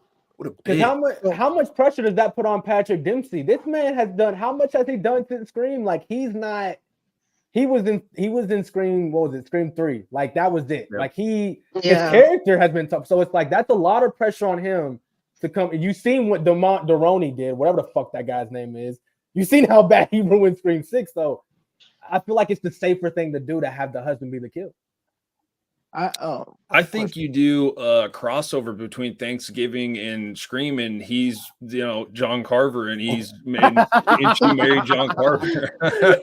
No, dude, how crazy would that be? He fucking leaves like whatever that town was that they were in Massachusetts, and then he like meets up with Sydney like later. No, that wouldn't make any sense because obviously he met her in fucking Hollywood or whatever. But no, he was really fucking good in Thanksgiving though, and that's what I'm saying. I feel like that's why I feel like he's 100% going to be in the film. But for sure. I okay. So my bad, Brittany. What's your storyline? Like, what are you looking for in? Okay. So That's I what do. I wanted to say real quick, Brittany. I wasn't do. trying My to bad, Donnie. Wait, what? Well, no, I was just saying, like, Brittany, I wasn't trying to like just completely like exclude you saying what you were saying. I wrote the questions down, so I'll ask them after you go. But that's what I was gonna say. No, we'll come right back to you. Yeah. You Go know, ahead.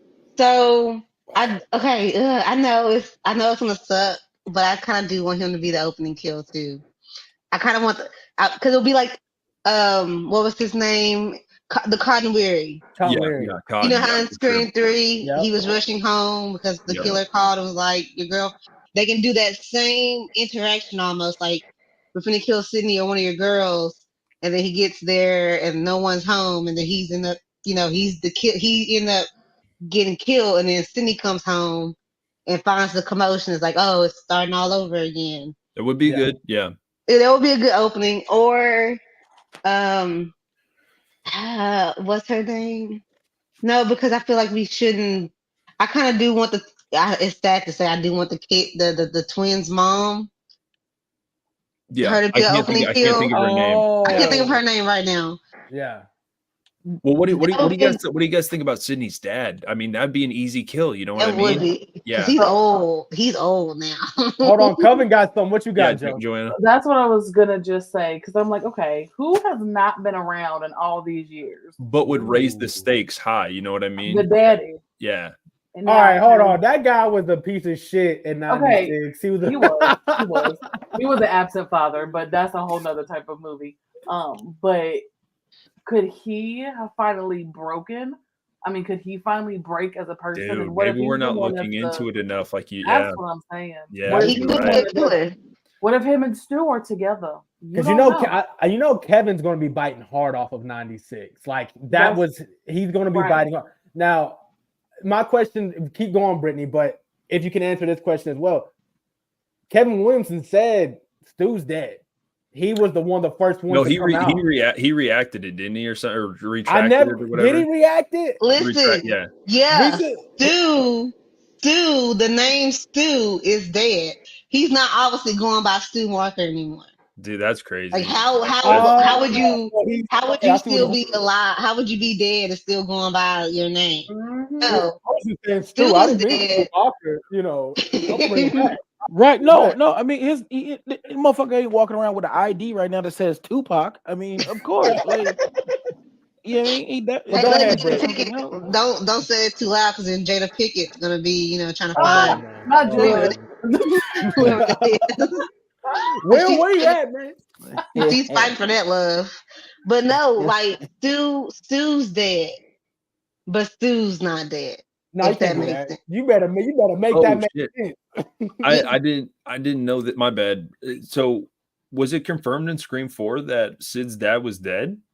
What? I don't know. Cody's one of them super fans, so if anyone, it might be true. Maybe, yeah. I mean, I actually did not like 4 for a very long time, so maybe I didn't pay attention to it well enough. But I do like 4. I do. I'm gonna have to go back and watch the deleted scene. Is 4 the one with the deer in the headlights ass cop coming all out of the shadows all creepily? Yeah, that was Lemon Squares. That was Lemon Squares. Marley Shell. That was a really awkward moment because she was just like standing there. She's like, "Oh, she came out all y'all like, better get off. Y'all better get off, Judy." No, she had the Lemon Squares. She came out with the straight out. Oh God, and shit. Like that was just Wes messing with us. That had to be messed. Like, she was like, "Sorry, I didn't mean to startle you." She's like, "You might not remember me, but I was in class with you, and in first grade we were to play together, and I played the son." No, you don't remember? That's a thing that Scream does really well. She was really good red herring in 4, honestly. Like they really play the red herrings really well. Yeah. I didn't think she was a killer. Yeah. As soon as that thing came up, I had to throw her away. But you had to have those red herrings. That's what makes what's the cat got to say? This is Nala, and she ran away. Oh, she said, "No, I don't want one involvement." Yeah, I was about to say something. So, Britt, with the rest of the story, what do you got? Okay, Gail, this gotta be her movie. I know we love some Gail, some Courtney, but this gotta be her movie. Where she, finally dies. I mean, she's had a good up and down story arc, even though she kind of backpedaled in 6 because where's our Dewey book that we were supposed to get from 5? I thought you weren't writing about Yeah, 5. and then she's seeing some other dude right at the beginning, or like in 6. It's like, I damn. mean, I wasn't mad at her choice in men, but No, I was mad. I was mad. Not What a do you choice, mean? man. He got bitched He got out by like beasted, like some redhead, How- man. but I'm My pretty sure thing she is, had fun while he was around. That's what I said. At no, least no, y'all disrespect Dewey right now. Hold on, y'all disrespect Dewey right now. no, We Dewey not, no was Dewey No, Dewey disrespect. was no, no. me, Helpington and Anthony are not gonna look at this the same way y'all two are. No, Like, this like, disrespect. This is No. less than a year after your man's passed. You out here getting dick down. This but ain't no. you have to go back. You have to go no, back to 5. no, They had wait, already no, been divorced. no. This nigga What? Helpington is actually mad. What? Like, That's like Jasmine crying at my funeral, but then a year later, she out here Sure. just out here having a time. What Sure. boy, was the cry for? Did we not Boy. just watch Twitches last night in those comments? Oh boy, well, I all have, right. boy, Oh I yeah, have, yeah, Yeah. yo, yeah, Let's not. yeah. Let's not. Because Yeah. That's for the panel. I will wait till we in a safe space. But boy, Helpington, I got a story to tell you. Like, we'll pull up the I, receipts from last night's watch seen party it. I day. seen it happen, dude. So, Britt, this is Gail's story. So even though she had her time in 6, this is Gail's story. Other than This is Sid's this. story, This is her end. Like she has to die in this. okay. Yeah, she has And to die. I'm good with her being the opening kill, like that. The plot of Sydney coming to tell, or them having all the survivors come to tell their story or whatever on all the murders So you from want each that to happen? movie. You want that to happen in 7? Mm-hmm. There'll be Okay. a good way to get everyone together. Because why would Sydney come back to join Exactly. everyone? Why would um we could have Hayden come back too. I wouldn't mind seeing her Oh, she's again. coming back for sure. Oh, Yeah. she's coming. She has to come back. See, Because that would be lame if they just brought her back for that one movie and then Right. she She's a leaves legacy again. character at this point. Who else could come? Like there could be we could still have Chad and Mindy if they decide to do the movie. I wouldn't mind seeing them on my screen. And I am in support of there is a cult that's led on like a Reddit or some type of crazy online group page where it's Stu running it, but he's going by like Billy Bob. Jimmy. His name is Jimmy now for some reason. Yeah. Don't know why, but his name is Jimmy.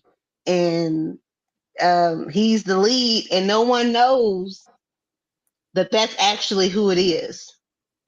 And maybe he's putting it in their minds that yeah, Billy was, everyone thinks Billy was the mastermind of the first one, and maybe he like get a little jelly, and so Oh, he's trying to build his own group of stews because he was the stew. So now he's building his own group of stews to do what Billy did to him, like have them go out and try to kill Sydney and everyone else, but then it doesn't work. So then he's got to come out, and that's how what leads us to 8. Do you think it'll be better that way, or if like one of them, when you find out that like it's one of them gets pinched and then you find out at the last minute, like maybe they integrity for keeping this a secret that Stu has been alive all this time. You know what I mean? They fold under the pressure. You know what I mean? And it gets revealed versus going through it like I mean, what are you guys thinking?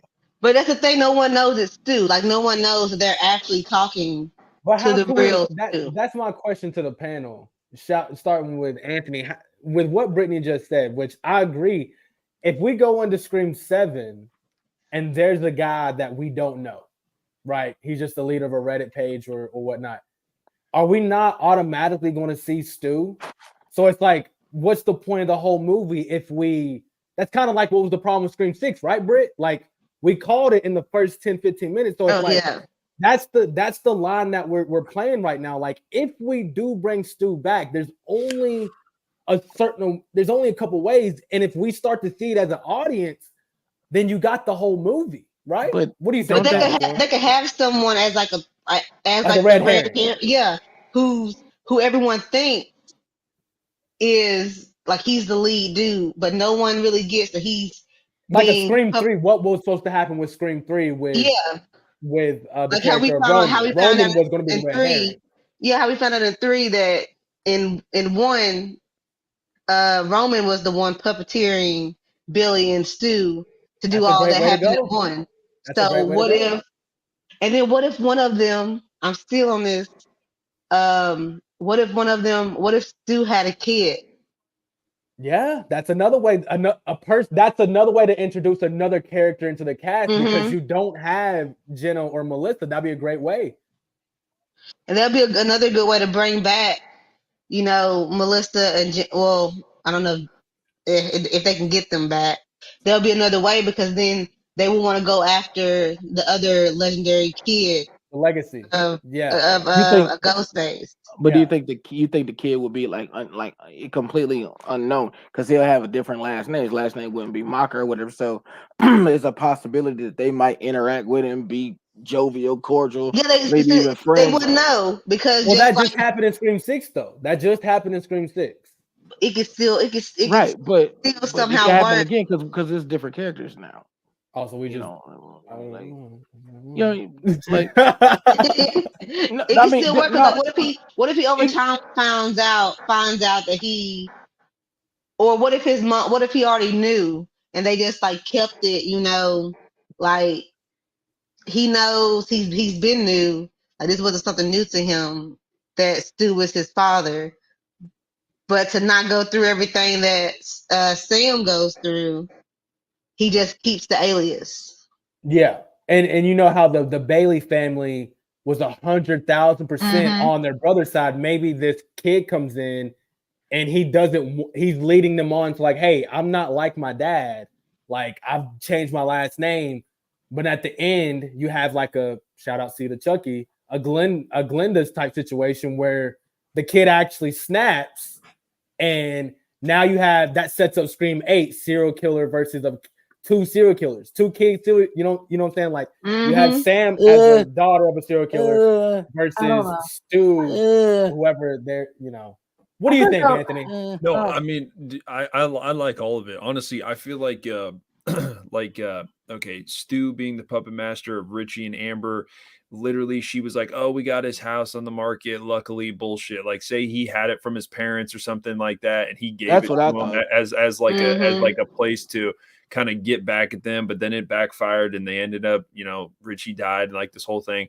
But yet he still has his little crew to go follow them to New York, you know what I mean, and do that whole thing. Dude, he could be the puppet master. It would make total sense. The Sun storyline though, that's pretty cool. Like I'm intrigued with that because I still know what you did last summer. Will Benson. No. Yeah, like no, like it could work. Like say Stu had a kid with Sam and Tara's mom. Dude, that'd be crazy. No, you know what I mean? Like and it'd be kind of a nod to Scream 3 with Roman versus Sydney. You would have that would set up Scream 8 versus Sam versus the unknown child of Stu Malcolm.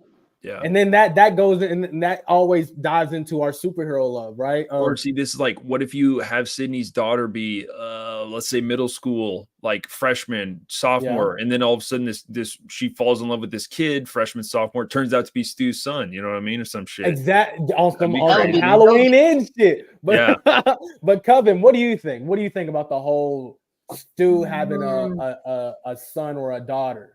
You know what? Okay, my bad. Just real quick. You know what's sad though about the whole Stu thing is that we're gonna know he's in the film because we follow this shit like a freaking religion.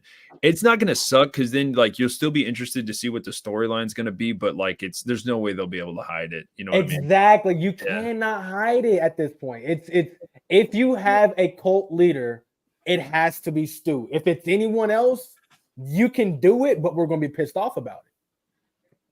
Go ahead, because we know Matthew Lillard should be that person. Yep. Exactly. Okay, my bad. Exactly. Yep. Go on. So I don't know. Like I think the whole kid serial killer. I think I would see it coming from like the first time this random child that's like, oh, I've changed. I'm like, but we know what's gonna happen. Yeah, because that happened. So I would rather I honestly I want to see some crazy shit like Gail actually being the one in contact with Stu this whole time and just switches up at Sydney at the end. Like, actually, I'm Ghostface. Like, I want to see some crazy shit like that.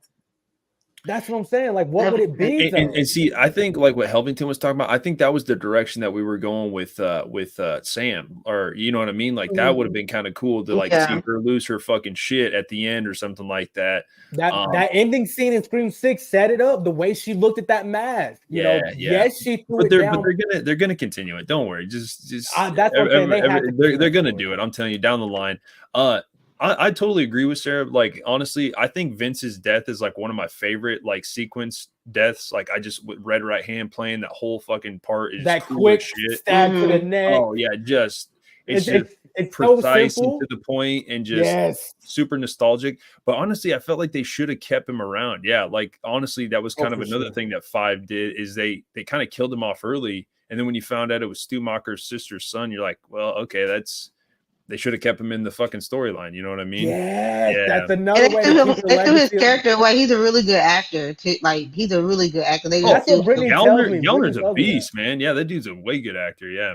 And that could have did a whole thing for, you know, my uncle was alive the whole time, and I was the one 100%. You know, getting all these people together. Back, it's kind of like I don't know. You're gonna say he killed off his nephew. It doesn't really make a lot. You know what I mean? That doesn't make sense unless that was. I think, you know, a lot again. Amber and I again, 2 worst ghost faces. Unless they bring in Richie. They bring in the Thorn cult. And it was a sacrifice. No, we're not. I'm going to retire. I cannot do a fucking live stream without having to defend my movie, Halloween 6. No slander will be taken against Halloween 6. Okay? No slander. Paul Rudd was the only good thing about that movie. And we're going to end it on that because I told myself a long time ago, we're not going to talk about Halloween H2O. You're going to be a better person than everyone else out there. So I'll let you have that. Okay, and Halloween. I like Halloween H2O. It's not that bad. No, actually, dude, Helvington, I like the Cold of Thorn. Okay, you know what? This is a great segue. Wait, we got to get Donnie real quick, and then we're going to segue into the Halloween TV series. So go ahead. Yeah, Donnie. I was gonna say we got to be careful though, because okay, like let's just. I mean, what were you gonna say, Donnie? Sorry. No, just the fact that she said it's not that bad. The fact that you had to say it's not that bad. It's not that bad. Like, there's some inconsistencies, but the opening is amazing. Amazing. H2O? It's an amazing opening. The fucking ice skate to the fucking dome. Okay, so we're gonna talk about Rob Zombie. Joe, I'm coming to your defense right now. We're gonna talk about Rob Zombie 2's Halloween having the first great 30 minutes, but then we're gonna show the rest. We can't do the same with H2O. The first 15 minutes was great. Yeah, but you don't have Michael being like, please, Jamie, don't take my head off. She cuts his fucking head off, and it's like, oh shit, okay, like that was pretty good. Like, look, you don't have him being like, die. No, dude, honestly, I don't mind Rob Zombie's H2. It's not the best thing in the world, but I can sit down and watch it. I mean, it's a good ass film. It's not bad. It has so many of the daydream sequence. I totally agree, Brittany. Some of that shit is a little off kilter. Remove hindsight of Michael and everything you know about Michael. Okay, with 78, all that. And just watch the first 2 films and just appreciate for what it is. It is a really good fucking horror movie. It has like House of a Thousand Corpses, Devil Reject vibes. I thought it was. But then when you got Richard Brake talking about having sex with dead bodies while they're driving in the van, you're just like, what is happening? Bro, you like horror? Why do you not like horror? You ain't like horror? You don't like horror? This is horror, brother. No, but like some of the shots when he's like walking across like the fields, like the open fields with like the sun coming up or down, I can't remember. It looks so good. Yeah, no doubt. That was really good. Yeah. Y'all, no Rob Zombie hate will be accepted. Okay. All right, let's get. No, dude, Zombie's good. Dude, Zombie should do like a TCM or a Friday the 13th. That's what I'm. That's I like would one of my love for third him to videos. do That's on the list. Oh my god! Could you imagine a Rob Zombie Texas Chainsaw Massacre movie? It would be better than the one that they. What didn't they do one for Netflix like a couple years? Whoa, It'd be better than than slander that film. Yeah. We're slandering it. I know. No, I it hated that. I hated every character in that movie. Well, If yeah, Rob we didn't. Yeah, except for Leatherface. I thought Leatherface was pretty Leatherface good. is a good movie, but if Rob Zombie just decided to do a Texas Chainsaw Massacre movie, oh my god! Yeah, would we not it could see? be pretty good. It would be the most beautiful thing we've ever seen in cinema. I guarantee you that. Yeah, see, like right here, even Byron says it. Like Ty West could do a fucking awesome TCM or Rob Zombie and Eli Roth. I know he's doing his Thanksgiving thing, but dude, Ty West. I like Ty West. Yeah, Ty West. He knows how to make a slasher, man. He really and he knows how to make that type of feel, like that. Yeah, that same feel you get from Pearl and X, you get from watching a TCM movie. That drawn out color with that overlay of just gritty. Like I like that. Yeah, 100%, dude. Okay, so if we were talking about the TV show, like, what are your guys' thoughts? I'll let Donnie start out. What are you guys' thoughts on like them saying that they want to take the Halloween TV series and they're gonna pretty much start it from scratch? Like they're gonna start it from like kind of how 78 was. Like, are you guys wanting to like do that storyline again, or like what do you guys think? Do you think it's been overused too much, or like what do you guys think? Donnie, we'll start with you. I think so. This is the first that I've heard of that. So yep. I think when we did the stream, was it last week or a week before that? I don't even think that was news. I don't think it was quite. That wasn't news yet. It just broke like the past week. Yeah. Okay, because we were just talking about like we had just like talked about like the Crow and yeah, stuff. this week has been crazy in horror. It's just like everything right now in media is just going crazy right now. I don't know, man. I just feel burnt out on Halloween, to be all the way honest with you, man. Like that's valid. That's valid. I hear like, oh well, it doesn't surprise me or shock me, but again, I kind of feel like what I said about the was it the remake, or if that's what you want to call it, the 09 Friday the 13th. Remake. Yep. Remember when it started, like they just got to cooking with it. Might have been the best 20 minutes of any Friday film, 100%. Like it just got to cooking, And then I think is it the chicken like the sleeping bag, or what is it when he comes to take like that 100%. Last slash? Yeah, and then the 2009 or 2009 Friday 13th. Yeah. The point I'm making in analogizing that is how you use that time to give us something completely different. And we were talking about this too. I don't know if it was the same stream or not, Anthony Helverson. You guys might remember. What we were talking about, like remember we were talking about like let's say they did 10 episodes, is it an hour? Is it 30 minutes? Like, do you release them all at one time, or is it only released on like a weekly basis, kind of thing? I think you give yourself like ample more, like you have a more of a vast array of weapons and styles and different things at your convenience and in your hands, in your control. If you don't take time rehashing the same shit we already know. Like, how many times can you tell the same story like over again?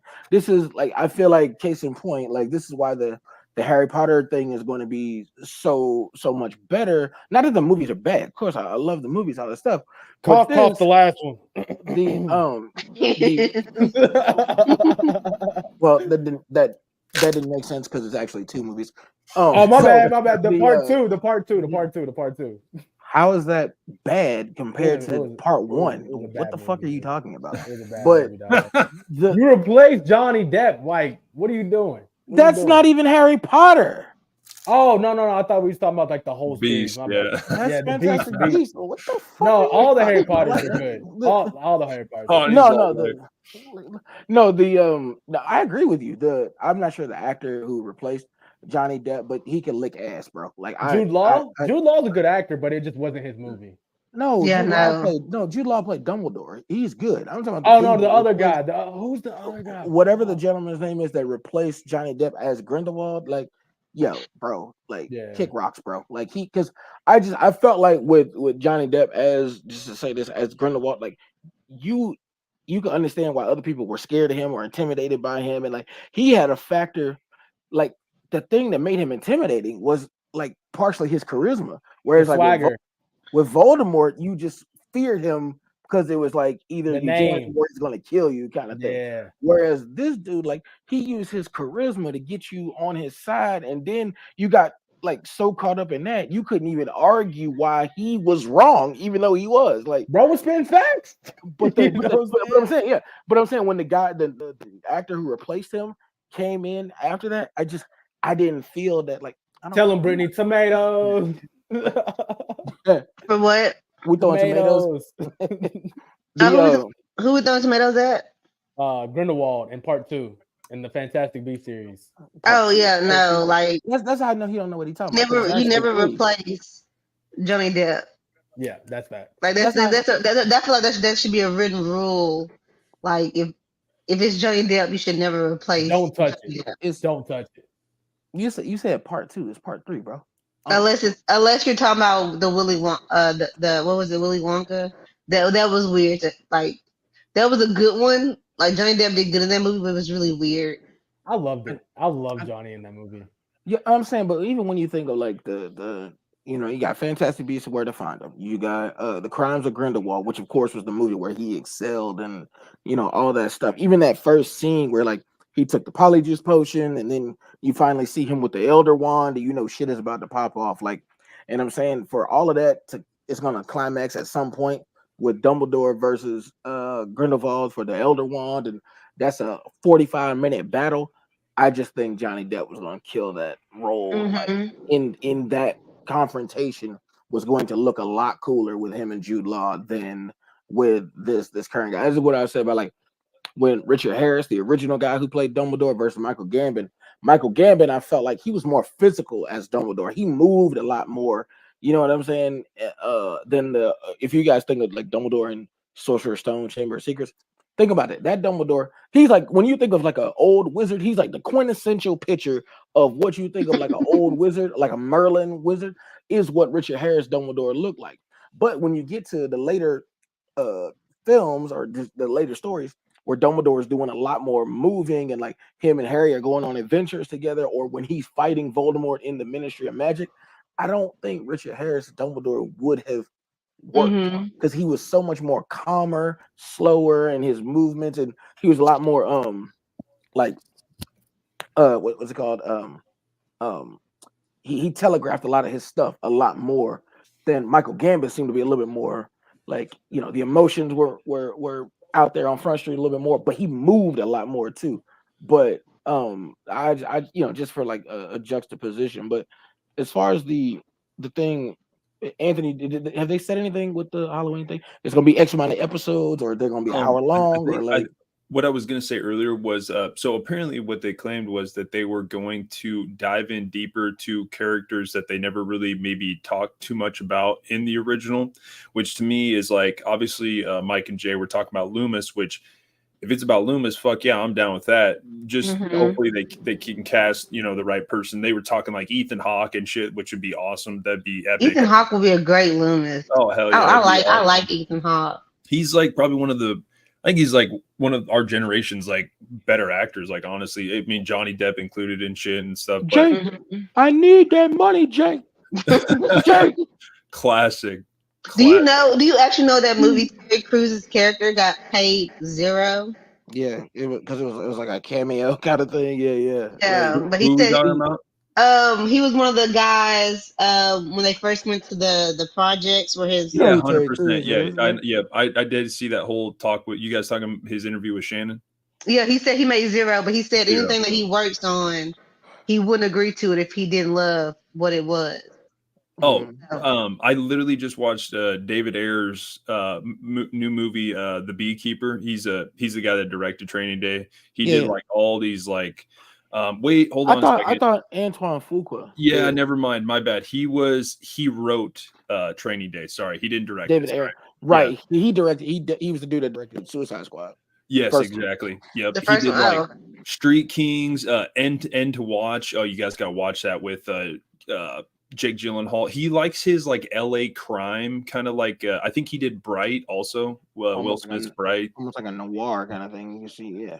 Yeah, he really likes that LA setting, but Beekeeper, it was pretty good. But anyways, so I think they'll dive into like Loomis probably. But also maybe like they dive into maybe like Michael's parents or something. I don't know. Like I guess you never really see Michael's parents at all. Like I really don't know. I don't know. But I'm saying, but as far as the formatting goes, and then I'll pass it. I mean, do you know anything about that? Like, excuse me, it's gonna be hour-long episodes, 30 minutes. No like, idea. So they haven't said anything about that yet. So here's my thing.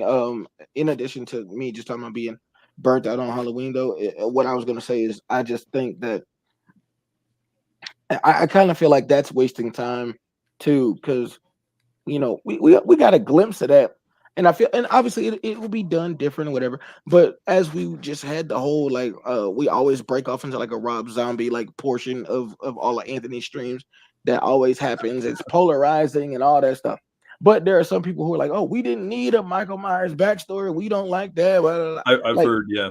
I've like heard, and there's some people who had that opinion. We're gonna get that same thing with this if y'all are like playing around.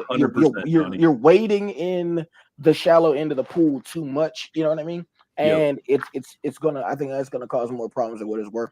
As opposed to, again, like I said earlier with the Spider-Man thing, they didn't sit up there with Tom Holland's Spider-Man. They didn't have to show us him getting bit and going through all the transitions, like, and he's finding out he could stick to the wall. We ain't had to do that. They just said, kid from Queens, he's a teenager, and then then we see the suit, boom, like we know what it is. We knew who he was. They threw him right there into action. I feel like this, you could get more out of it if you just went from that point onward, rather than we got to go and rehash all these other characters, or Michael is drowning cats in the river or some shit like that. Like I don't want to see that. Like I just don't, like, you know what I mean? Yeah. But and two, and then let's say real quick, like if they do the thing we're talking about where they put all the episodes out for you to watch, like if you wanted to binge it, I feel like that is gonna have a poorer reception, because people are just gonna be like, I don't want to see that shit. Get to the boxing, and they're gonna skip right to the episode that Helvington wrote called My First Kill. Like everybody gonna go straight to episode 3 or something. You know what I mean? But that's just that's my spiel on that. Brittany, what you got? No, I don't want to see them redoing the sister kill, or they have to stay away from it. Yeah, they just I'm done seeing the sister getting killed. Well, maybe they could do the sister kill, but the Lori thing. Lori does not need to be chased, or I mean? We don't need anything to do with Lori. I feel like that is. I feel like what they should do is what's Michael's in between Lori's story. Yeah, like what is he doing in between each other movie, or it doesn't have to like necessarily go with each time, like the timeline. But what was he doing, before he went to Haddonfield the first time? Like when he broke out, what was the between then the breakout and Haddonfield? He definitely stopped at Subway on the way. He was eating dog or something. I had to have been. He definitely he had to stop at Subway. That's the only way he could stay small enough to fit in like the coverall. To boost up. I just want to see something other than, and I really do. They do need a Loomis, because I feel like there will be. Oh, it has to happen. Like there will be something missing. Here's one thing that they have to put in there, like. Helvington, Anthony, I know you guys will appreciate this, and Joanna, you too. You probably know exactly what I'm talking about. I don't know exactly what it's called, but in the original Halloween, the 1978 joint, that sound that happens when he pops up from behind the car, he sees like Annie and them like going, they're like going in the house. He stands up from behind. Like you only hear it twice. It's when oh, my mind's drawing a blank. I think it's when they're taunting. He hides behind the tree for a little bit or whatever. Well, and then the part where he strangles her in the back of the car, I think it makes that sound. It's not quite the same. It's not quite the same as the one I'm talking about. Like, you remember when I think it was at the school. It's what Cody's saying. It's like that hiss, like you're saying. Yeah. And he they had, it's at the beginning when he was still like driving the car around, you know what I mean? But the boogeyman's coming, and boom, he runs right into Michael, drops the pumpkin, and you hear that sound. Like, and then when he pops up from behind the car, you hear it again. But I know what you're saying, Anthony. Like when he's in the back seat, like it's not quite the same. It's there, but it's only in those instances. And I don't think it's that sound that appears in any of the other movies. Like, if I'm not mistaken. I just I don't think they do that in any other movies either. In H2, I think his first kill in H2 when he goes from the old lady's house and grabs that knife, and then she screams, and all of a sudden the neighbor girl's like, "I heard, are you all right?" or whatever. And then she's on the phone, and then she goes into the living room, and he like jumps up. Like, in actuality, you're like, how the hell did she not see him or whatever? Like, I mean? She like walked in the living room. You're like, how the hell did you not see him? But I think it makes that same hiss. That's why Anthony hiding behind the stool. Yeah, right. You're just like this big ass dude, and she just like doesn't see him. But I do that hiss or whatever that Cody's talking about. Dude, it's super iconic, dude. Yeah. No, it's like a scary movie. She's like, "Cause I can see your feet." Yeah, right. He's sticking behind the couch. Wait, what? he was like, oh wait, hold on. Like, he tried to get under the rug, and he was like, no. Classic. Go ahead, Anthony. It's on you. On me or Joanna? Yeah. What's your thoughts? Sorry. Mine might be a little weird just because I like some weird stuff. No, it's all good. Wait, Joanna, can I ask you one question real quick? Yeah. What's your favorite franchise? My favorite franchise, The Purge, probably. That's really that's good. Okay. I actually like The Purge just because it's very action oriented. Obviously, like the election year one's like really cool because I don't know what that guy's name is, but he's been like in some good action films. But yeah, I just like them because they're action packed, man. They just really are. It's just the reality of it. Like, okay, honestly, what if somebody said a purges tomorrow? Where would you go? Who would you hide from? I've thought about it many times. I honestly have. It's like, who is going to try to come after me? I'm just in my little apartment trying to do a horror. My thing is, I don't care about killing nobody. Where is a bank at? I'm going to a car dealership. Like, people be thinking that's the wrong thing. Like, I don't care what Steve did to me 3 weeks ago in the office. I don't care about Steve. I don't care. I'm going to a car dealership. Brittany fuck Steve. I'm going to go to a bank. No Steve slander will be allowed. Wait, so you're going to go to the bank to I'm robbing a bank. Yo, like I get it, but then you're also putting yourself at risk because you have to know that those same people that are out. You're not the only person with that idea. Yeah, exactly. I know. It's just like, but so you better be packing some heavy artillery. You know what I mean? Brittany's gonna be like, look, let's all just join together. So we can all work together to break in, and then whoever stuffs the most, like I'll go in this vault, you can go on this side of the vault, you can go to the what is it, the lock boxes, like we can spread out a bit. I mean, towards GTA. Y'all saw, that's what I'm saying. Y'all saw what she did to my pillow for it. So like, here we go. Here we go. Or a car dealership. I can go steal a couple I'll be zooming. Cody says break into McDonald's and take all the Machs sauce. See, that's $1 million. Like that's what I'm talking about. It would be a crazy balance of like pretty much like, putting yourself somewhere and trying to, survive the night, or like, that's okay. Like for myself, I'm in a town of under 1,000 people. So like maybe being in a small town would be a good thing, but then also maybe not a good thing. Cause then maybe you could get away with more or something. You know what I mean? It's just, Anthony, you're 7 foot tall and you're a fucking specimen, you're going to be Hey, able to do anything. Everybody's equal with a firearm, dude. I'm sorry, it's the That is reality, an dude. aspect You know of what I it. mean? Like The anybody bigger could they are, go. the harder they fall. You know what I'm saying? Like, I mean, but no, Joanna, that's cool. Like that's something I wasn't gonna guess that you were gonna say that. So I thought she was gonna say Blair Witch, but that's her favorite movie. Okay, well, I wouldn't really consider that a franchise. Just like I'm not really considering The Strangers like a franchise-ish. I love The Strangers. It's about to be. That's what I mean. We're gonna talk about that right after too. Once we get to I need a couple more. I gotta want this thing. I know you do. But as far as Michael, I want to personally, I would think that it would be fun to see what his time was in the mental hospital. It has to be. That's what it has to be about. That'll be Exactly. Yeah. Because yeah, I don't want to see him kill his sister again. I've seen that. I've seen her life time and time again. I don't really care about that story anymore, to be quite frank. I don't really care. Yep. I want to see Michael turn into kind of Michael, and what, when he was just by himself, what was his thoughts? What was really going through his head? They call it like the Loomis files or whatever. Yeah. Like they dive a little deeper into that and stuff like that. And then maybe when he does break out, he just chooses randomly like what he goes and does. Like, you know what I mean? Like, right. You know he's gonna be. They gonna have. He gonna be in there.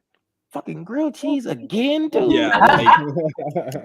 That's what I'm like. Does he get mad about grilled cheese? Does he get mad about being cold? Like, what does? As Jazzy always says, somebody had to teach this motherfucker how to drive. So we have that. I need that to be a part. Nobody was driving here, Sam. I'm telling you, he was doing pretty well last night. Like that's just, like he was so mad in that scene. Like somebody taught. He had a best friend. Somebody taught this motherfucker.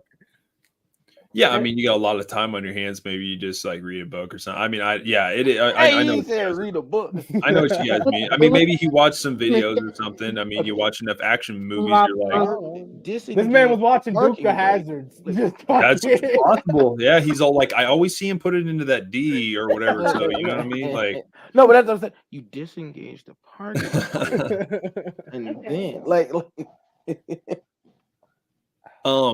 Yeah, hopefully it has like that. I don't. Again, it's the. Do you really want to see Michael on the TV screen? I don't know. I guess we'll see how it goes. I think Mike and Jay talked about it too. It depends on where it goes. If it goes to Netflix, maybe that would probably be a good thing. As much as I hate on Netflix's prices, like they still they do really well in views and shit like that. So it probably would help it out. I don't know, man. That's what it's going to be on. That's the possibly. They were hoping that's what it was probably going to be on. I'm really for one of these studios that are at least, I don't know. I don't think Netflix. Well, where's Camp Crystal Lake going to be at? Peacock or what was it? Yeah, I think I could dig that one. If Halloween went anywhere, I honestly think it would go to HBO Max. Max would be. I think Max will get it. I think Max is the right. But Max is expensive, man. You would think more people would have Netflix, you know what I mean? That is true. I mean, but then again, you have but Netflix does leave a lot of, creative. They let you be creative as hell over there. If you see the original movies, I mean, I got to get into one question because Byron's been killing it tonight. Yeah, no. Actually, this is a great question. So I feel like he's probably gonna want me to, dude. I didn't mind Corey as a copycat killer and ends. I didn't mind it. It just wasn't quite my storyline that I kind of wanted to end the whole trilogy. I kind of want a little more Michael, but I can dig it. I thought the actor, what's his name, Elvington, Rohan Campbell. I think he did an awesome job. Honestly, I thought I did a really great job. However, I actually don't mind Friday the 13th Part 5. I actually think it's kind of good. And I think the whole copycat thing at the end, when you find out it's not him after he goes down on the fucking whatever the hell they are, the spears or the Baylor or whatever the fuck. Yeah. I actually didn't think it was that bad of a storyline. I was like, oh shit, it was the fucking one guy. And it turned out like I thought it was kind of cool, man. Like I actually don't mind. There are not very many Friday the 13th that I don't like. I think 7 gets a little crazy with the whole telekinesis fucking shit, but it's still kind of fun. Like, it's fun. Yeah, Friday the 13th are fun, man. Like that's just like the Nightmare on Elm Street franchise. Exactly. Like, they're just fun films. So I would actually probably say 5 is better than Ends. Ends had some really cool stuff, but man, cinematography wise and like score wise, it was really good. But I thought, and I think he asked if we liked Allison in Ends. I kind of liked her a little bit better in the other films, but especially like the first one. But yeah, she's a total babe. I mean, she looked really good in that cat mask and shit. When well, hold on now. Hold on now. It's the cat mask for me, bro. Yeah, and I mean, and that's what I'm saying. Like in Ends, it was like, to me, Ends was actually taking stuff from Rob Zombie Part 2, like that whole punk rock kind of like. You. Yeah, no, it definitely was ridiculous. But I love that thing. Which one? Oh yeah, in Ends, the dancing thing, and the Halloween Rob Zombie thing. Crazy though when she's all like, "You're out having a beer and you killed my son," and I was like, "Oh shit, this is getting fucking crazy." And then he's like, "You can't save me. I'm not your project, Allison." And then all of a sudden, the fucking band kids beat him up, and I'm just like, "What the fuck is happening, dude?" Like, not too much on the band kids, because you know, some of us were rough and tough and. In marching band. Then he beat a bitch ass. He like towers over these kids, and then he's just all like, "Yo, man, I got these drumsticks, man. You better watch yourself, man." No, although when I saw them when they pulled up, I was like, "Not you getting bullied by some band kids who just came from marching practice." Because in their full uniform, like like. But then he goes and fucking shoulder shrugs fucking, Michael in the fucking tunnel and shit. And he gave him the Batista spine buster. Okay, but like, okay, to me, this is how you. Okay, so, dude, I don't even fucking know. The only way Ends makes any sense is that the mask had power, right? It had to it had to have been like something like that. I don't get that deep into Ends because, but you know what I'm saying. And I love Halloween 6 because the mask, the mask is sitting on her fucking table at the end, and it's just like, to me, I was like, why didn't they go fucking H3 with it and be like, yeah, this fucking mask was like, because they were. Never mind. I'm not gonna hate. That's on a whole. I'm not gonna hate on David. We don't have to get into it, but real quick, the thing with the Ends. If they would have focused in one direction and not 100%. Came out and Kane said this was a trilogy, I hate. That's what I don't like about when people say, "Hey, we're doing a trilogy," because David Gordon Green did that with The Exorcist. He was like, "This is the first of a trilogy." After The Exorcist come, what happened, Coven? He scrapped the whole project. So when you come out and say, "Yo, this is a trilogy," then we have certain expectations. Oh, so if they would have just focused on not being a trilogy and totally committing to one idea. Kind of the fans' fault, dude. I mean, 1,000% Halloween. They should have ended it with either kills or like him getting beat up by the whole town. I could have ended that. That could have been cool, and he just died. Mm-hmm. Or him dying in the fire in the first one would have been storybook. Would have been kind of an homage to the second one. But even this is how I look at it. Even with Star Wars, and we don't have to get deep into it, but it's like Donnie knows, you never call it the last tour because we all know you're going to do another one. So why call it the final tour? So with Halloween Ends and Halloween Kill, they should have never came out and said, "Yo, this is it," because Halloween Ends would have been, first off, don't call it Halloween Ends. That's like that's like calling the final tour. Like, just don't do that, right? Yeah. But the final chapter. The final chapter. Exactly. The final chapter. So just come out and say whatever, Halloween 2022, whatever you want to say. But then because we all know at the end, like they did in Halloween Ends, they set it up for, ooh, can it be this? Could it be that? So why put yourself in that box? So it was Anthony, you're 1,000% right. It was the fans' fault, and it was also the production's fault for catering to the fans so much. Okay, but they still could have done Ends all right. They could have just like, dude, this is what I'm saying. Have Corey live or something so they can continue that storyline, but they didn't do that. They could have done the H3 thing. Yeah, I was hoping like when they went back, when they, how they do the shot for shot where everything was. Yes. And then when they got back to the house, to Lori's house, Corey wasn't there anymore. Yeah, I was like, that would have been perfect. Yeah, it would have been perfect. But then he was like, "No, I have to kill him off," and all this shit. And I'm just like, dude. Because the fans ain't going to like it if we kill off James Drew Courtney and we don't kill off Rohan Campbell. They're going to be upset. So we got to, like, bro, it sets up for a new franchise. Yeah. You have to do that. I think Cody's right here, and I think he was. I think what he did really well in Kills in 2018, he was doing the I don't think he gave a shit about the fan service in 18, but he just did it really well, and then he gave it to us more in the second one. But I think, I mean, I don't even. He probably didn't realize what he was trying to do for a story. And dude, I still think Jamie Lee Curtis had a big fucking hand in like how everything went down. Yeah. Donnie knows that first album is always legendary. Once you really get the money and you get the notoriety, it just starts going downhill from there. And so that's exactly what happened to David Gordon Green. 2018, he came out and said, "Look what I did. The last film y'all got was Rob Zombie. I just came out with this banger." And then 2018 was the best about the whole trilogy, in my opinion. But that's enough for the Halloween. 18 was really good. To that point, though, Helvington too. And then you can have like a overabundance of it too. Like you know what I mean? Like I fucking, for instance, I love Prince, bro. He's one of my favorite musicians. Like influenced me like when I play guitar and all kind of stuff, man, and just even other instruments because he plays so many different instruments. But the dude in his lifetime had 39 studio albums. Crazy. And that's not counting, you know, live or the music he wrote for other people or greatest hits. 39 albums of new material. There's not like here's like some remixes or something like Michael Jackson did that one like remix album or his remixes of like songs he had already written. Like, no, 39 albums of new material, like up to the point that he died.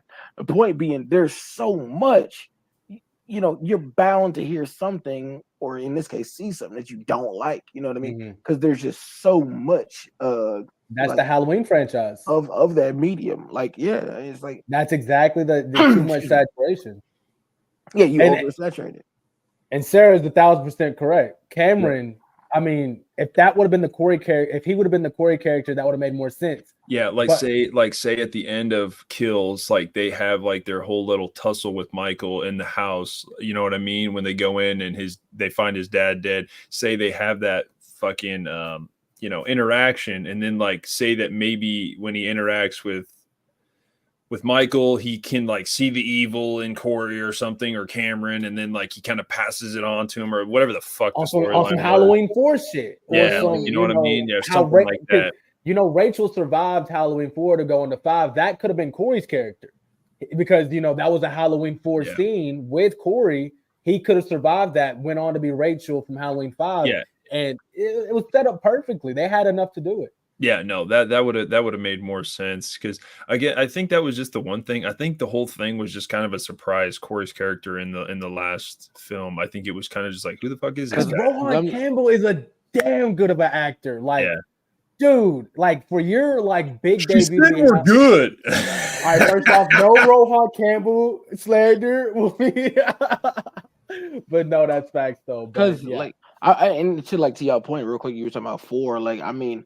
I remember the first time we saw, what was it? Is it the AMC joint? Fear Fest. Fear Fest. When I first started like doing my due diligence of like researching horror, you know, and like you remember me telling y'all like that's how I did it, got into it, and I would watch it on and then remember I told y'all like my mom told me about Candyman, and then that's what really made me kind of like watch more because I had seen stuff like here and there, but never really like paid attention to it. I remember sitting there watching, you know, on AMC, whatever it was, and getting to Halloween 4 and getting to that ending and like being like just sitting there being like, no fucking way. Oh, what's next? Come on, bro. 5, bring 5 on. And then 5 happened, and I was like, yo, she can't talk. What's happening? What the Yo, Rachel's dead. What the fuck? Yeah, Rachel fucking dies early. Clown sounds when the cops come pimping up. Like that fucked the community up. Like I remember putting that poll out on the page of Rachel dying, and they were like, "That was one of the biggest mistakes ever made." Like, and it made people hate Tina. Like nobody wanted to hate Tina until Rachel died. You know what I'm saying? It would have been fine. Tina would have been fine if she wouldn't have been like the girl. Well, no, if she wouldn't have been like, Rachel or Tina, will you stay here with me? I have a bad feeling. I need to go get laid out in the barn. The barn scene was really good. Like, don't get me wrong. The party scene in the 5 was really cool, but like it was just like she finally talked for like the first time in forever, and she's like, "Don't leave me," and she's like, "I gotta go." She's like, yeah, but Mike's outside And then waiting for fucking me. Loomis is Bro, okay, so you wasn't 16 trying to get some, bro. So we not out here. 100%, dude. 100%. Yeah, 100%, No, dude. Anthony, I was waiting on you to hit the but cookie if woman. Because you always exactly. do. Like every time. Cookie woman. Jamie, Loomis, like, why are you protecting him, Jamie? right? No. Yo, when they do that on Mike and Jay, bro. Oh, it's fucking hilarious, dude. Bro. Dude, fucking Jay does the best Loomis ever, dude. Dude, if he got hilarious. shout out to horror cosplay fly tie, he has that crazy Dr. Loomis cosplay. If he did, if Jay were to wear that outfit and just fucking go out there, dude, he'd fucking kill it. The way he can be fucking Loomis, I've never seen it. It's crazy. The way he fucking beats himself into having a stroke, like, dude, and that's what I'm saying. Like, I think, dude, I think Loomis is good in 4, 5, and in 6. I think I'm so glad he did 6, and he's the best in 6. I'm really glad he got to do that because, he just. You want to see a compilation of Loomis evolving to who he is. I love how you see him become more unhinged as we get more used to Michael. We see the Doctor become more unhinged in his like challenge, if you will, because he know he's dying. Like that's what I did a deep dive into Halloween 6, and Loomis knew he was sick. He knew this shit was killing him. Yeah, and like, he was having issues that he wasn't having before. Yeah. Yeah. And he was like, if this is my final Halloween film, and that's why I love Halloween 6, because he signed on to the project for what it was. Yeah, the feel in 6 is really good. The feel in 6 or the atmosphere is definitely really good. Okay, so I wanted to get to like 2 more things. We can, we've been on here for a while. I know some of you probably got to get going here in a little bit. So what are your guys' thoughts on the new Strangers film? I guess I like the trailer. Trailer looked phenomenal. The trailer was really good. Yeah. I think the thing is like, obviously we all know that none of the antagonists are gonna die, obviously, like, you know what I mean, like because it's like a prequel or whatever, but it still doesn't mean that there's not going to be any fucking intensity throughout the whole fucking film and all that good stuff. And like, I thought it looked really good. I think the filter on it and everything, like I just actually watched a film. It was called James Franco's little brother. Is it David Franco? Dave Franco. Yeah. He did a movie on Netflix. What was that one called? Do you guys remember? The one with Jamie Foxx. Though it's got one with do you know the older brother in Shameless? He was just in that new wrestling movie. Oh, Lip, the one who played Lip. Oh, I love him so much. Yeah. Dave Franco, Netflix. Is his name Jeremy White? Day Shift? Nope, that was the movie. That's what Jamie Foxx character in Snoop Dogg and Vampires. 6 Balloons. Directed. The Rental. There we go. The Rental. Very nice. Very nice. Oh yeah, The Rental. The Rental. It's like this movie where like these 4. Yeah, there you go, Cody. Good shit, dude. It was actually really fucking awesome. It's kind of like a home invasion kind of style movie, but like everything that you're thinking is happening turns out to not be the case. And dude, I'm telling you guys right now, you guys got to watch that fucking movie. It's way good. Oh, I'm about to share it on the screen in a second. Here we go. Yeah. So you gave me two people I like to see, so I'm gonna probably go watch it. It is a very like for his first movie directed. I'm like, dude, this is a good horror movie, man. Like it's all right. There you go, bro. The whole time, and it's good stuff, man. Yes, very good, very good. Okay, so we have Allison Brie, Shield Van, Jeremy Allen White, and Dave Stevens. Okay, I feel. So he directed this. Yeah, he directed it. Really good. I gotta check this out. Yeah, I think it's on Netflix. I think, isn't it? Yeah, it's Netflix. Yeah, it's Netflix. Yeah. Nice. It's good stuff. Where the hell was I going with that? Home invasion. Like, I mean, like to me, there was that shot where the girl was in the shower or whatever, and then the guy standing like right there, like really good shot, really good transition. Like, I like that shit. I don't know. I think it just looks really good. I think it's probably actually going to turn out to be one of the best film, like horror film I of got a the year. question though, because me and Joe was talking on stream about this, and you know, does it not, like, we understand that it's a prequel to the original, and in the title it says watch how the strangers become the strangers, but was it not shot for shot? I know I just did a video that I posted, but was it not shot for shot the same movie as the original Strangers? Like, okay. Like, okay, that kind of was. Am I wrong? Okay, it was, but like, trailer. how many other movies do you know have done that same shit? I mean, dude, you have to. Okay, my bad. But to be a prequel, though, look, I'm excited for it because here's the thing. I know, like Joe said on the other stream, there has to be a different twist. If you're gonna go shot for shot, scene for scene, basically, you have them go to a diner or a grocery store, and then they go to the house and they get stalked. Then something has to be different that we're not expecting. Otherwise, this wouldn't be being made. So I think there's going to be a twist at the end that's not like the original, you know. Okay, Joanna, finish him. No. Whoa, no. I think we actually agreed on that. I mean, yes, it is definitely shot for shot. That is correct. The trailer is. That's why I think that they did that very intentionally for us to not be. That's what I'm saying. Like ready. That's what I'm saying. There's going to be nice. Okay, I get what you're saying. Yeah, nice. Not even like an overall twist, but I think there's going to be some scenes and some shit that we're going to be like, oh wait, whoa. Yeah. I thought it was just going to be like Strangers Part 2. Almost like Evil Dead, like when Evil Dead came out. But like, see, you thought it was going to be one way, but it's totally like, yeah, we got you, but we got you kind of thing. No, but see, like that's another perfect example though. Like, it's like, okay, I don't want to sound like super fucking weird here, and like, I just got to say this one real quick because Cody's right, dude. Like, I sure hope that the two protagonists like are like, dude, I hate when fucking movies are like going around and like in that first original, you're like, this dude doesn't know how to use a fucking like gun and like what, like to me, it's just like people are just like, I know a lot of shit's like happening. Anthony, and, like, people grew up different. No, I get that. I totally get that. Who doesn't know how to check for ammo? Well, he was. Look at the character. He was in a suit and tie. He obviously was like some rich guy who never really had to work for stuff in his life. It makes total sense. It's very realistic. I totally get it. But okay, so this is what I'm saying. Like so like even with like Evil Dead's like straight up blueprint is we go out to this cabin, some weird shit starts happening, and that's pretty much what happens like in the film.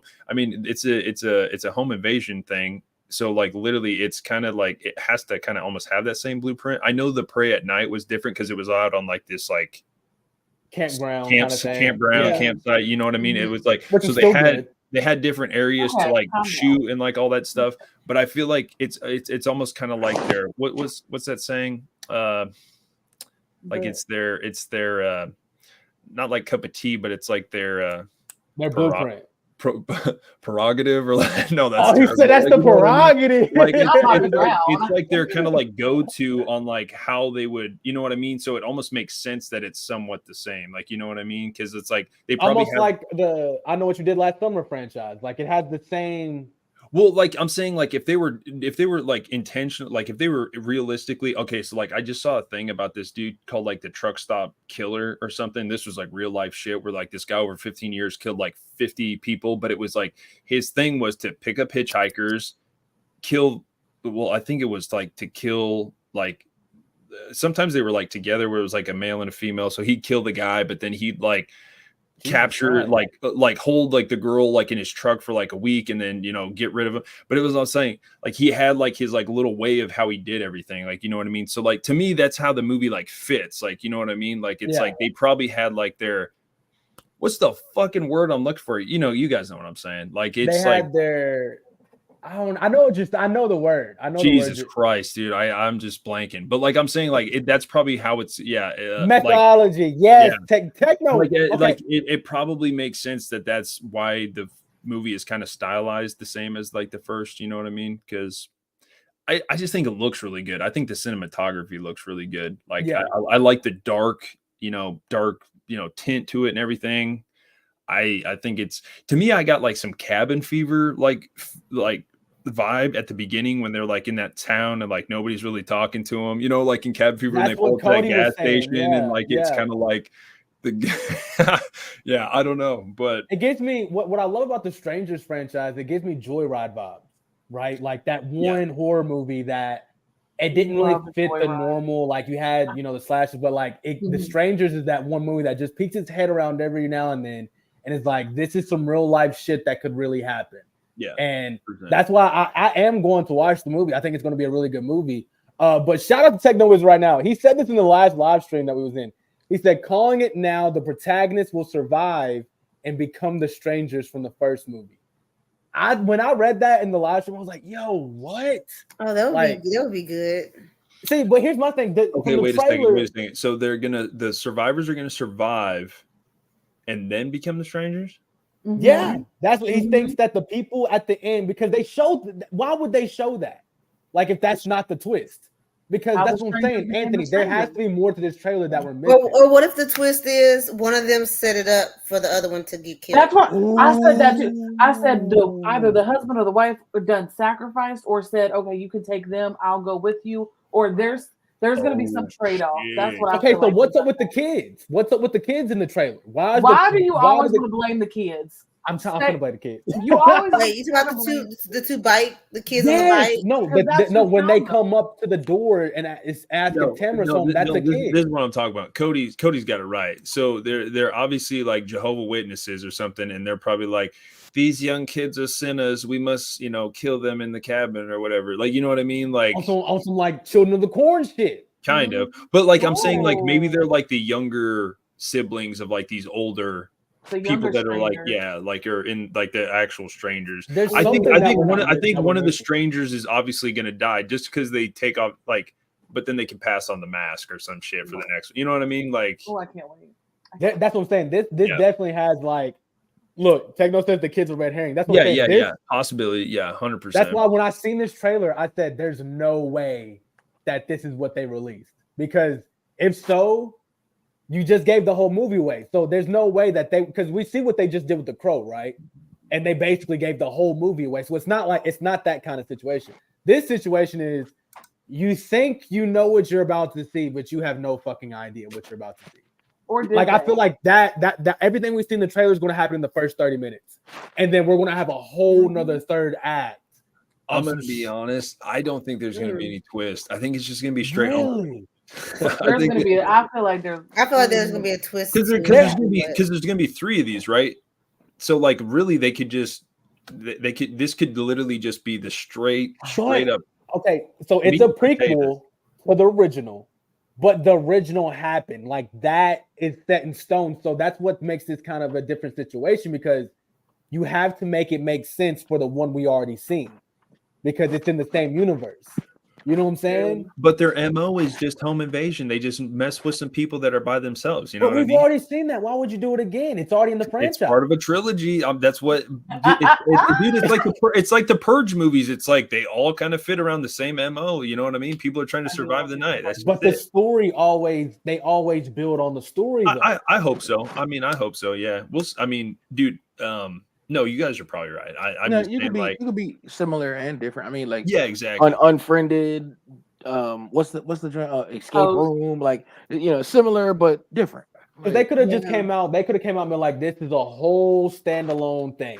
But they came out and said, "This is attached to the original, and it's a part 1 of a trilogy." Like that's what I'm saying. Like the creators of this knew what they were doing because they could have easily just came out and said, "We're doing a Strangers Part 3," like they do with The Purge. But they said, okay, we're going to go back before the original, and now we're going to show you how the strangers became the strangers. But not only that, we're going to make it a trilogy.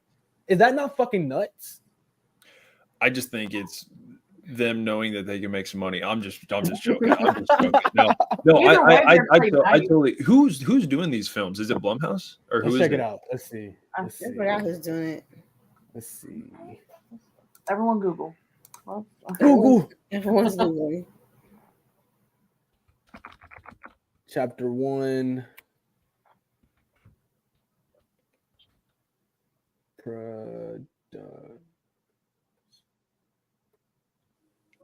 And Rennie Harlan does know how to make some fucking good movies, man. No doubt. Let's see here.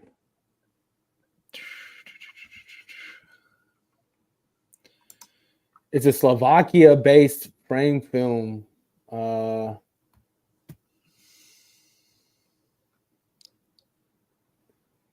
who the fuck is producing it? Cast production. Rennie Harlan, Lionsgate.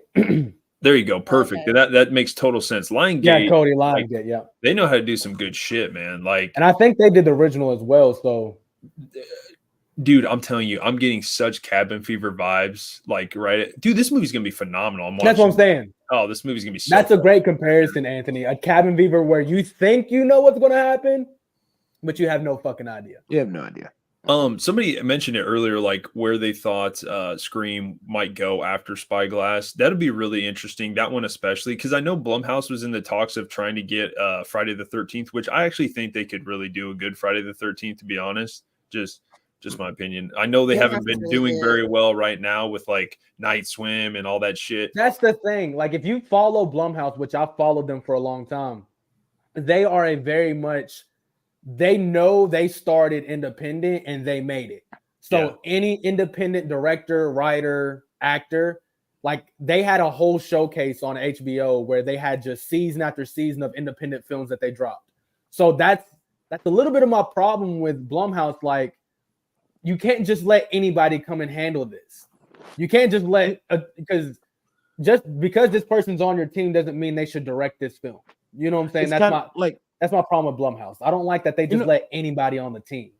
Yeah, that's true.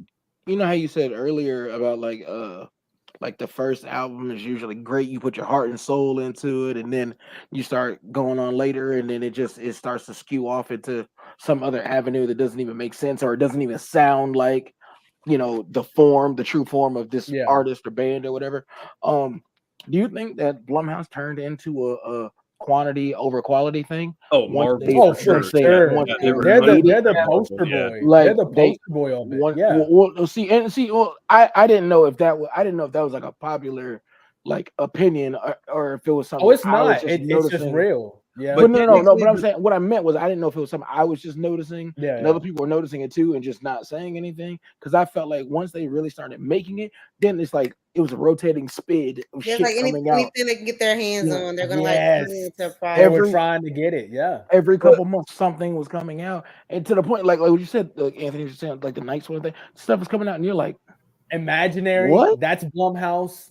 Oh yeah. Some people said that like didn't that girl. But here's the shout out Sam Tennell. But it's like here's the thing, right? When are they doing the thing with the bear too? It's almost like Terrifier. When Terrifier first came out, it never was supposed to hit theaters, right? That's the thing with some of these Blumhouse films. Like they're getting theater ticket prices, and then you got all these content creators reviewing it, and then it turns into this thing that, in all honesty, should have never been a thing. And I'm finna come at you, Coven.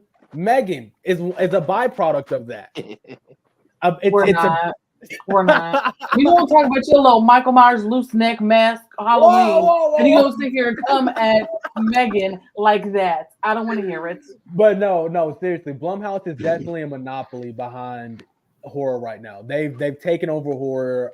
That's why I do like films like Child of the Corn said, T.I. West with A24. I like films like that. I like, just low when you know that you started from the bottom, but you didn't make it to the top, but you're still right there. Jordan Peele, his film company. I love his film company. I think it's Monkey Paw. Monkey Paw. Jordan Peele doesn't come out with a film every year. He comes out with a film every 4 or 5 years. Right. And he understands. Bangs when he does. And it bangs every time. So Donnie's 1,000% right. There's a correlation between music and horror when it comes to, and video games, when it comes to dropping something every year instead of 2K. Yeah, 2K, Madden, all these things, instead of just sitting there, letting it marinate, let the fans see it, appreciate it, and then when they need it the most, drop it. Like when society needs a new Halloween film, we can feel it, right? Like, man, we need a new Michael Myers film or we need a new Ghostface. But when you give us one every 2-3 years, it takes the like right now, people are fiending for a Nightmare on Elm Street film. You know why? Because it's been fucking 10 years since we got a Freddy film. Yeah. But nobody really is fiending for a Michael film. And that's what, to this TV series. Oh man. Do y'all feel like I'm sorry, go ahead. I just feel like it can be you're playing dangerous territory right now. I don't know who's Miramax is playing dangerous territory because I understand Halloween Ends left a bad taste in a lot of people's mouth, but you're playing on the line of if you make this and it's not successful, is this the nail in the coffin for at least 2 years? You're burning out people on Michael. This is going to make or break the Halloween franchise, and if it breaks it, they're not going to come out for another 10 years. Yeah, at least for the foreseeable future. Yeah. 10 years? No way. For sure. Because look at Rob Zombie. His came out in 2000. I want to say in the mid 2000s, 2007, and we didn't get another one until 2018, right? Because of the sequel left such a bad taste in the fans' mouth. Damn, I guess that's true. It's a real possibility. You guys also feel like this is what I was going to ask. Do you guys also feel like they're making stuff too? Like you were talking about how, like do like quality control, bro. Like 5-6 years before something else comes out. It doesn't need to be every year, whatever. But do you also feel like they're doing stuff where they're just releasing shit that like nobody even asked for? Where you're just like, what the hell is this? You know what I mean? I just seen that today where they're talking about like the DLC packs for WWE 2K. One DLC pack is going to be it's going to be for Pat McAfee, but he told 2K that he wouldn't let them scan him to be in the game if the people on his little like podcast talk show, if those guys couldn't be in it too. But this pack is coming out before DLC packs of actual wrestlers currently on the roster. Who asked for that? Well, I think that's dope that Pat's like, I ain't in it unless my buddies are. That's kind of cool. Sticking up for your crew, but that's the media though. Yeah, but those guys ain't got shit to do with them. Yeah, they don't. Not in a wrestling game. But that's fact. Listen, I know I came in late, guys, but I gotta go. Yeah, no, Britt, it's all good. Yeah, appreciate you joining us. Thank you very much. Thanks, Britt. Thank you so much. He only lets me, do so much for so long. Cough. I need those videos from you, but I'm not going to. Cough. I'll probably have them tonight or tomorrow. Thank you, Britt. Thank you. Fix my fort on the way out. Yes, since like my weeks are slowly coming up, I'm gonna go ahead and get some stuff out. So, because you guys I'll be MIA. You'll hear her, but you won't see her. You'll hear her on the Hell Zone. Yeah. So I'll be MIA for a little while after 3 weeks. And we got a lot of good sound bites from you tonight too, so you did really good. I'm proud of you. Before 3 weeks, fingers crossed. He wants to come out a little early. No one would blame you. But it was fun, you guys. I always enjoy my time with the gang. The gang. No, seriously, Brittany, thank you for coming on. I appreciate it. Yeah, it's always good to see you. And happy birthday again, as you were all stunting on all of us. We saw you. Yeah, it was a nice birthday. I didn't get to do much, and everyone who got drinks at my birthday dinner, I gave them the stank eye. Not the stank eye. Yeah, they all got the eye for me. I love that. It was fun. You guys have a great night, and I'll talk to you guys later. Bye. Bye, Bray. Thank you, Brittany. Later. All right, well, might as well just end the stream. Just end the stream. That's crazy. I saw Anthony had the black people on the bottom and shit. Y'all saw that? Dude, this is literally like I don't even. I think Joanna showed up first, so I mean, first come first serve. Anthony, it's always been like that, bro. So my bad. Shit, what were we just talking about? Halloween series. Yeah, I don't know, man. The TV thing it'll be an interesting. I don't even know what the hell word it'll be an interesting like just test of like the fandom of Halloween, whether they think it's whether it can correlate to TV or not. To be completely honest, because to me, I just feel like Friday the 13th is a little bit just more suited are well suited for like the TV screen, maybe a little bit more so than Halloween. So I don't know. We'll just see. like Scream. When Scream came, I remember when Scream came out, the TV series. It was, if I'm mistaken, because I know Joe, you've watched it. It was I think it was after Scream 4. Scream the TV series. It was pretty early. Like it was definitely it was like early. it was like, because when did Scream 4 come out? I want to say that was 11. 11. Yeah. So then Scream the TV series might have come out like right at like 2011, 2012. Yeah. And when you have that group, right, whether it be a teenage group at a high school or a teenage group at a camp, you can really work with that. But when you don't really have that with a Halloween, like it's never been about, Laurie and her friends. It was all about Laurie, or it was all about Dr. Loomis. So my question to Joanna is like, we know how they're going to do with the Friday the 13th. You can focus on the camp counselors and Jason's death. We know how they did in Scream. It was the Brandon James story, and then they went back to, a different story in season 3. So with this one, do you think it's possible to survive strictly off of a Dr. Loomis and Michael story? It's a great question. Dr. Loomis, I would probably say possibly. I mean, do I see like 3 or 4 seasons of Dr. Loomis? Probably not. Right. I think it's going to be better than if they're wanting to do more of like the side characters, because to be honest, what did the side characters do but just have bodies for Michael to kill? Like what stories can they really come up with? Right. So, I mean, I see Dr. Loomis being entertaining, but is it going to be like a 3 or 4 season? Like Michael and his friends? Like, I get that. And it's like, with the camp, with Friday 13, because we know that's a TV series that's been in the works. But when you go to camp, you have those relationships in camp. You have the camp counselors, the camp leaders, all that. So you can literally make Friday the 13th into a TV series by just following these set characters and then throw Jason's story in there or whatnot. And we've seen with Scream 1996, they basically made that into a TV series with Scream the TV series, which if you haven't seen Scream the TV series season 1 and 2, even 3, what are you doing? It's really good if you follow the story. So with Halloween, that's the only thing. Like, it's like when I heard that Miramax, and this is my question to Anthony and Donnie, is like, do you feel like, what is the reasoning behind this? Why not just another movie? Whether it be, amen, dude, yeah.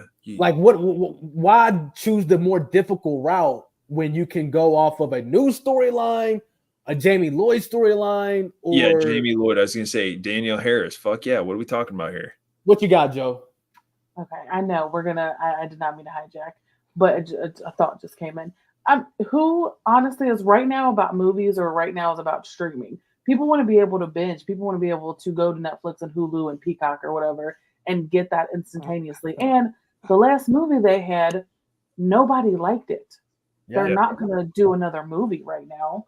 So you feel like their hand was forced to do this? Like for sure. If they wanted to produce any more media with this character and that kind of thing, then they had to have a different approach. Yeah, I agree. I dig that. I mean, because my thing is, the easier route would have been easy. And just, so Anthony, you saying you would like them to expand on the Jamie Lloyd storyline? Well, I'm just saying it's out there. Like, she said that she would be down with it. I think the fucking director said from 4 that he would be down. What's it, Dwight Little or some shit? Yeah. I mean, like he came out at the right time and was like, hey, it all seemed like the perfect storm. Danielle Harris says, hey, I've been waiting. He comes out and says, I would love to expand on that storyline. So, man, I feel like they're and like Cody said right here, like they can flesh things out a little bit better, maybe with the TV series. Movie kind of had limitations. I did like what Techno Wizard said though. I feel like Friday the 13th just does. It just like the setting alone has a better adaptability for a TV series. What was that TV series? It was a comedy where you had Fear Street, but there was a comedy though that came out. It's like a spoof. And like all these great comedians. Final Girls. Is it called The Final Girls? No, Final Girls was a great movie, but this is like a legit comedy. This is a legit comedy. I forget, it's like The Great American Summer or something like that. And you have all these famous comedians, and they come out but camp is just the perfect setting for a Friday the 13th TV series. And everyone knows you can get, but it's like everyone in that TV series outlet. Let's take Child's Play, right? Chucky. Mm-hmm. No one thought, it could be turned into a TV series, and it was. But then I think we're all at the point, and I think even the creators are at the point. It's like, what more can we do with Chucky? Like they've literally made this guy an old man at this point.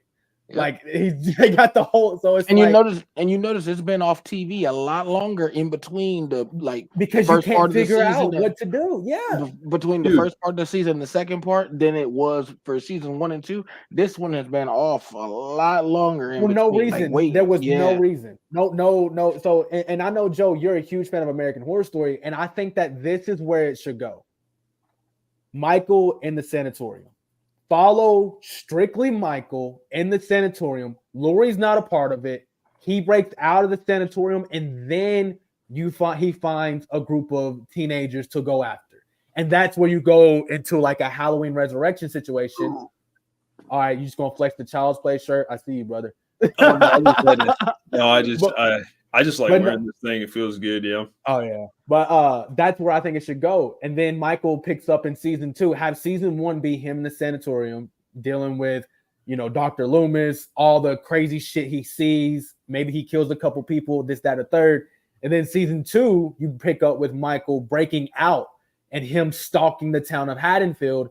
And go ahead, Mike. Go ahead, Anthony. What you got? No, but dude, Techno has a perfect point, and this is what I was worried about. I swear to God, Techno, I this was in my head too. Like, to me, a TV show just with the Loomis Files, it's interesting, but there's how much shit are you going to be able to dive into? It's such a there's only so much that you can talk about. I mean, you got to have him break out the first season to then propel into this. You know what I mean? It's and then you get into a point where you start explaining all of Michael Myers' backstory. It kind of takes away some of his. It could be interesting, but only for so long. Yeah. Well, no, I get that, but I'm saying too, kind of the thing. I think kind of part of the thing that makes the Joker so cool is you don't know what the fuck is wrong with this guy. Why he got even in the Dark Knight. You know what I mean? 89 Batman is the only Batman where Joker has an actual origin story. You know what I mean? Jack Which Napier, actually wasn't really comic accurate, but yeah, totally. Well, no, that's what I'm saying. But I'm saying the whole Jack Napier, and he was the guy that shot Thomas and Martha Wayne and all that stuff. But I mean, even in the Dark Knight, every time he tells a story, it's a different story. You know what I mean? He doesn't even fucking know. That's what I'm saying. But that's that's cool, But if he sat there and told you specifically every point up to how he got his skin this way, why he wears the purple, why his hair is green, then you something about this guy. Maybe it would take away from it. Yeah. And then what I was going to ask you guys, what do you think about? Because we talked about this. I don't know if it was in the last stream, and I feel like it was streamed before. Something Shape did that we were all on there talking. What do you guys feel about? We were talking about this. If they go to, however many seasons they have, and I'm not saying to make it a anthology thing, and it starts to become a parody of itself, or what you were saying, Helvington, with the Chucky thing. How much further can we go? We don't need this Halloween thing to stretch out. It's season 9, it's season 10. You know what I mean? It don't need to go into a place like ridiculousness. You know what I mean? Yeah. But you know what I'm saying? But who thought it was gonna be on TV this fucking long? You know what I'm saying? I mean, America's Funniest Home Videos. Yeah, right. I mean, my question though is maybe you establish that story, or you didn't even got to establish it because we know the story. That's what we've been talking about all this time. Is we want to see some different parts, shine light on the darker parts of the story that we never got to see in the films or whatever. But I'm saying maybe you do that as the first season, and the second season it don't necessarily have to be it has to stay specifically in Haddonfield. I don't mean boom, now Michael's in Los Angeles or something like that. I don't mean like that. But the second season is another group of kids. It's a completely different, you know what I'm saying? 100%. He can be in Haddonfield, but he's wreaking havoc on the town, not a certain person. You know what I mean? Yeah. Yeah. I think it's move on same way. I think it's a combination of everything we're saying. Yeah. I think that should be an aspect for a season. I feel like the sanatorium, should be a yeah. Cody's right. Yeah, you kind of. I think we're all. I think Helvington's right. We're all kind of right. Like that's how you play it. A little That's bit how you play it. for him, and then all of a sudden, then you kind of like dive into the end of the season, him like breaking out, then getting back. Or you could, and you could even dive into his childhood with his mother. That's why I don't know, Coven. Have you seen? We haven't talked about this person. Have you seen Bates Motel? Have you seen that one? Yes, I have. Okay, really? so everybody says the lady from Insidious is it? What's her name? She's like really hot or something. What's her name? Jennifer Farmiga. I never can say her last name, so it's Feifei. That's where you can dive into that kind of story as well with season 1 and dive into Michael's home life with his family, and maybe that's where that's why I know Coven loves Rob Zombie's Halloween, because it did dive into the character, and maybe Loomis gets called in to watch over Michael, and he just, continues to watch over him until at the end he decides to kill, whatever the story may be. But there's a lot of aspects that they're going to have to dive into to make this successful. Dude, this is crazy to think about. Like, Techno's totally fucking right, though. Like, people would just not be cool with this storyline. But wouldn't it be cool, like, if, like, there was a Halloween 3 storyline where, like, maybe Michael got a hold of a mask that made him do bad things, and then all of a sudden, it was almost like a Goosebumps thing, and then he, like, goes in, and then Loomis does, like, some detective work to find out Silver Shamrock or some shit. Like, they could.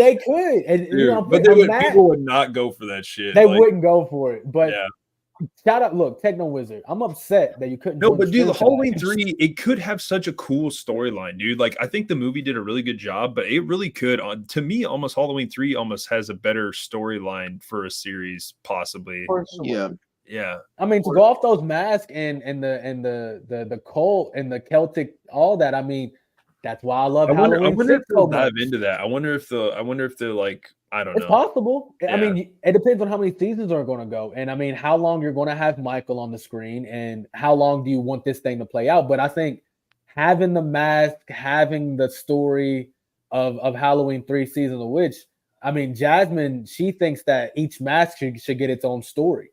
I think cool. that like a kind of 13 Ghosts kind of thing where you all wanted the ghosts from 13 Ghosts to have their own story. Maybe each mask has its own, story behind it. You know what I'm saying? So there's a lot they could do with the Halloween TV series.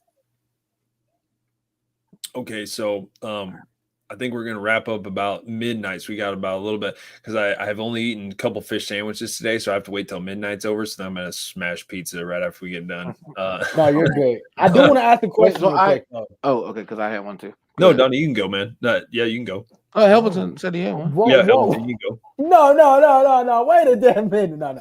Real quick, The Crow, though, Joanna. Yeah, I was What gonna. What are your thoughts on The Crow?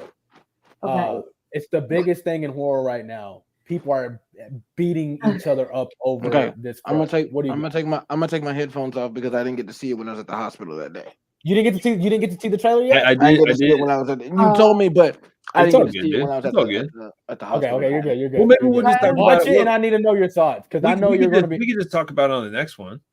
Yeah, let's do that. Yeah, we can just talk about it on the next one. Okay, cool. Definitely, Donnie. Definitely want to watch because I'm really intrigued to see like what you actually think. To me, I think let's just say that I feel like if it was like 50-50, I would say I'm probably like 75-25. Like same. I think what maybe people think it might lack in storyline and the mystique of the first one, I think it makes up for with all the badassery that's going to be in it. I don't know. To me, I thought it looked pretty fucking cool, man. I will say, Donnie, I wouldn't watch the trailer if I'm being completely honest. It's almost Wait, what? no, I'm dead. No, I'm so serious because the trailer's 3 minutes long, so you're basically there. And I'll go into. They were forced to put that trailer out there. Oh, you're thinking they're showing too much? Yeah, they were forced to because of all the backlash that when they released the picture of Bill Skarsgård as the Crow. They got so much backlash. They then released the trailer like 3 days later. The trailer's 3 minutes long, and you literally see everything that's going to happen in the movie. Yeah, but I heard Mike talk about it, and I heard Eric from Bearded for Entertainment say like the director came out and was all like, "Well, what we were trying to do was we wanted to give them all the tattoos and stuff like that because we wanted 19-year-olds to go see the movie and be like, I can relate to that guy. Like that guy. He said that that? guy's me. I swear to God, that's what they both said. I was like, dude, why would you say that? How fucking stupid. Don't say that. Even if that's what it was, saying don't that, say regardless, that. I still They're isolating a group of people. Yeah. Like, well, I mean, I get it. Like you have to, that's okay. Hold on. I don't hate the core four. I like it, but like they did the cheesiness of the core 4 in 6 because, like, okay, this is how I kind of think it's funny. It's like oh, fuck, I don't even know. Like fucking Tara and like Chad are like, oh, should we kiss each other? Or should we not? Maybe we should. And then she walks in. Oh, sorry, I cock blocked you. Like that's the kind of like humor today. When like back in the day, Billy's like, oh, I was watching The Exorcist, kind of got me turned on, so I figured I'd come over here. And we that was our kind of. You know what I mean? It's like, dude, that was like our style of like, that was you know what I mean? Flirting and like, shit. dude, Yeah. I don't know, man. It's the writing, but like but what I was having to know, like you said, like maybe don't watch the trailer, Yeah, but you just asked like for their reaction. Oh no, because I know they watched. No, I know you they. have to watch. I mean, they're You have content to, creators. They're like horror content creators. I gotta ask them.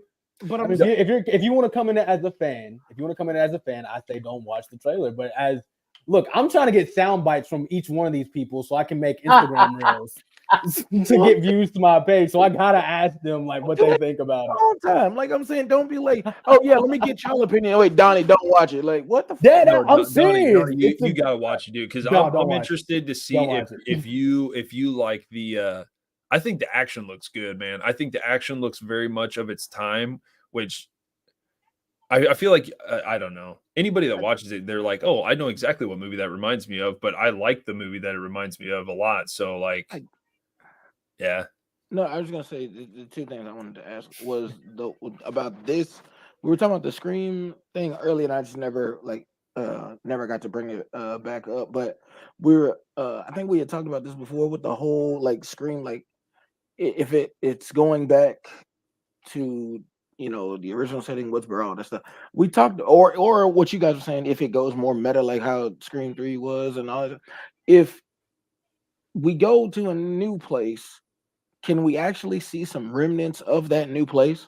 Because like aside from like a bodega or a Subway, which could have been anywhere, we didn't see the Statue of Liberty. We didn't see no ferries. We didn't see the Verrazano, the Brooklyn Bridge, the World Trade Tower, the Empire State Building. We didn't see none of that shit, but we were supposed to be in New York. And it's like, I feel like everything else that we seen that was like centered around New York, put it like it was right there. It spelled it out for you. Hey, this is New York. Even even Coming to America, just like the way the people are like yelling at Eddie Murphy. He's like singing all out in the streets, remember? And the one dude's like, fuck you. And he's like, yes, fuck you too. You just know that that's straight up New York though. And I'm just saying, if it goes to a new setting, like I feel like you guys think that was a flaw, like first Scream 6, for it to be in a new it's in a new setting, but then we don't see nothing really of that setting. And the other thing I was gonna ask was about the Scream TV show. Like, so what is the deal with the first 2 seasons to the 3rd season? Like, why is the 3rd season kind of like lampooned? Because that's the one, like I saw that when it actually aired. Yeah. And I remember my mom was like, I'm not sitting watching no scary shit. And then like I remember they showed like the first couple hours on Monday night, whatever it was, the next night, Tuesday. Yeah. She was like, hey, when that Scream thing coming on? Like, hey, I'm trying to see the rest. And I was like, I thought you didn't like scary. When she's like, no, but this was good though. Like, yeah, it was good. Dude, I thought season 3 was awesome. I thought season 3 had like kills and like shots in it of Ghostface that I felt like the movie should have had, dude. Like that cornfield kill, like when oh dude, that shit was so good. Like I thought 3 was good. Actually, I bought that on YouTube, but I get what you're saying, dude. Okay, last question. Or just okay. That's why I just feel like it's just going to be like, I don't know what I think. I think it's going to be an isolated area. I think it's just going to be like, I hear Mike and Jay talk about like a cabin or something in Seattle, like she's hiding out in Seattle or something like that. Or like, I don't think it's going to be a fucking, I would be surprised if it's Woodsboro. There's just no way it's going to be that, right? Interesting. No. I just don't think it's going to be Woodsboro. There's no way. No. I think to answer the question, one, Donnie, it was because the story of season 1 and 2 of Scream was so good as far as the Brandon James storyline and it being a fresh take on the series, and that they kind of left it open-ended at the end of season 2, and that, you know, but season 3 was amazing as well.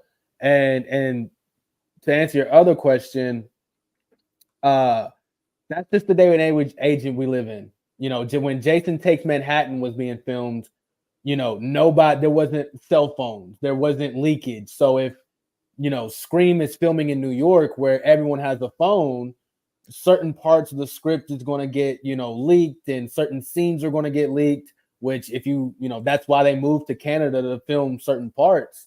And 3, to answer Anthony's question, I can't see them going to Woodsboro. No, I don't think so. That's why I don't really see them. That's why if they're safest unless her dad dies, right? Maybe her dad, or maybe he's already dead, I guess, in 4, I guess, right? Or something.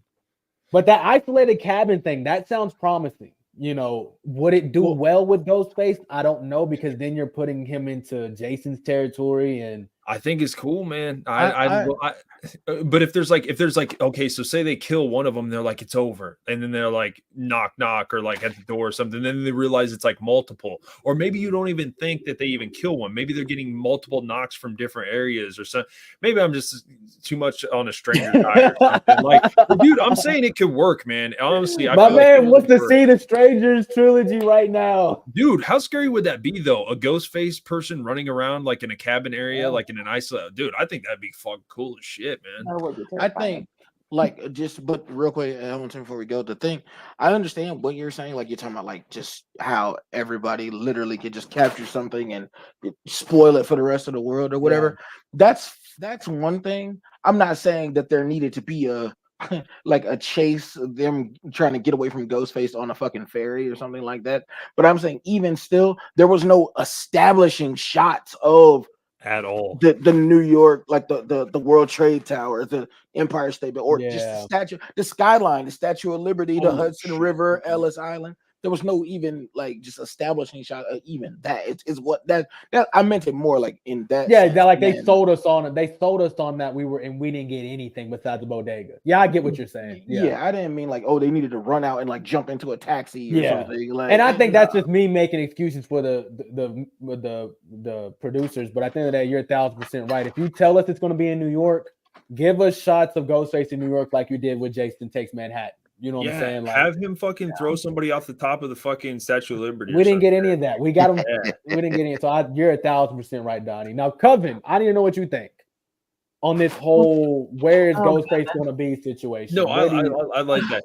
My bad. If I could just say like one question. Oh no, you're good. One thing. So like with the isolation, Cody, is what I'm saying is like maybe Ghostface like takes them by surprise. Like maybe they go vacation somewhere, they like try to get away or something, and then they take them by surprise, like, you know, Dempsey and her or something. Like, that's what I'm saying. Like, maybe Anthony, I know what you did last summer. 2, could they go to an island? Yeah, oh shit, that'd be I just don't know. I just don't know if that's their style. Like, you know what I mean? Like that Caribbean that Caribbean coast made sense with like the fishermen. You know what I mean? Like his aesthetic and stuff. But like, Sydney's Hollywood. Her story's Hollywood, so I think it's if they go Hollywood, I would be really fucking surprised. But it wouldn't surprise me still. Like, it like. Would you be here for it though? Would you be here for it? Oh, dude, I just. How would it make sense with her character arc though? You know what I mean? I mean, like we said earlier, Gail can have that TV show in Hollywood, and she calls Sydney over to be a guest. That could be something crazy. She's like, hey, you know, come out to. But then why would she bring her? Maybe I'm thinking that her family has to be in it. Maybe her family doesn't. Oh, her family's for sure going to be in it. So I see where you have your reserves. Joe, what are your thoughts on all this? Scream 7, where's they going to be at? So I think it's just going to depend on if they want to be really gearing towards the fans or not. Because I know if we're talking about like the nostalgic, oh my gosh, Sydney is back, we want to see them in Woodsboro. We want to see the Gale come back. Like we want to see what we fell in love with for the first time. Okay. Now, if they do that, that's the thing: is are they going to go deep into I want to please the fans like we've talked about, or are they going to say I want to actually make a good story? I don't know if it would be like if we return to Woodsboro. I mean that's cool, but I don't think it wouldn't hit the same at all. And I would be like, why did you even bring Sydney back? But for the story's sake, it makes more sense. If you want to have a Stu Walker, if you want to have, it's the safest way to go is bring them back to Woodsboro. But then why the hell would Sydney ever? That's the thing. Sydney's the key component in all this. Yeah, it's 100%. It's like what makes the best sense for her. That's what I'm trying to say. Like, but I agree with Joanna though about that, because especially if this is going to be the farewell tour, like for their her arc and Gale and those characters, then it seemed like that would be what would make the most sense. Like I said, if it's going to be a farewell, if there's if you're going to keep going forward, then all right, then maybe not. But if this is going to be the end of it, it's where it all begins again. Have we ever had a character like this though? When you think about it, Laurie, it didn't matter where it was at with Laurie, right? I mean, Haddonfield was great, but I feel like Sydney is the only character where it has to be right. Because if it's not right, then it doesn't make sense for her to be there. No, this is what I'm saying. This is why you do an H2O kind of. Here we go. I'm serious though. No, I'm serious though. Like that makes sense for like this film. You have to do like an H2 approach where like it like Ghostface goes and tries to find her. Like, you know what I mean? Kind of thing. Yeah, because with every other character, it's it doesn't really matter. But with her, Ghostface at this point, she's not going to Woodsboro. That's set in stone. But it could still possibly happen. Like, say her dad dies or something like that, or just like. But if he dies, it's like she's gonna be like, I'm not going back there. Like, well, that's what I'm saying. Like it's Sidney Prescott. That's what's crazy about Donnie was talking about the meta earlier. That's how crazy this is because Sidney Prescott is the epitome of a meta final girl. She doesn't fall for the quirks that the movies do. Yeah, like she knows, she's very aware. Yeah, she's very self-aware. What if I had also put in my notes, like, what if say she did somehow go back to Woodsboro, like what if the town's just been like against her? Like what if the whole town just like, what if her mom was a big time runaround or something like that? And like there's like multiple people in the town that are like against her, and like it's like you say, like you kind of kept us from the Ghostface thing, then you left, and like then the murders went crazy or something. It's like, and so now they've turned on her for like that would be an interesting story to go down. Hey, like, that could lead into the. What if this gets political?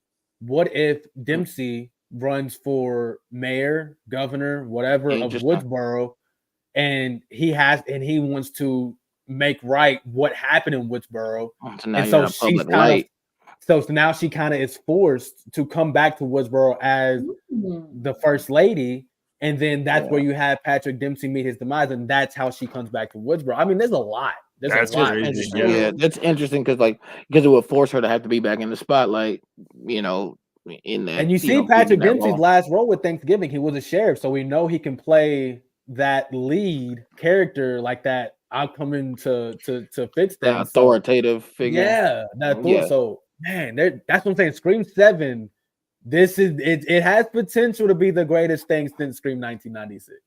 I do. It's all just based on Sydney, though. Like it's literally.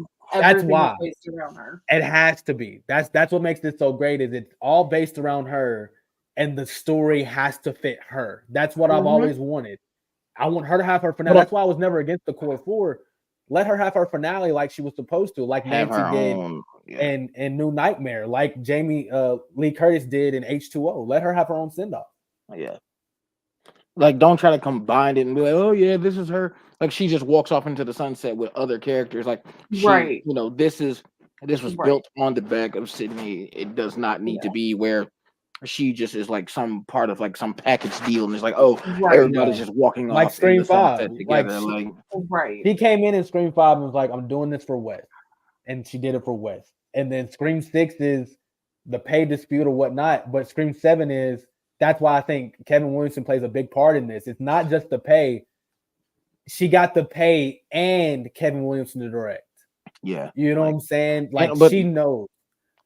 And Brittany was on to something too. They were like, "Oh shit, we fucked up." Like, Oh yeah, for sure. That's right. where's that ace in the hole? I just Anthony, real quick for you cut us off.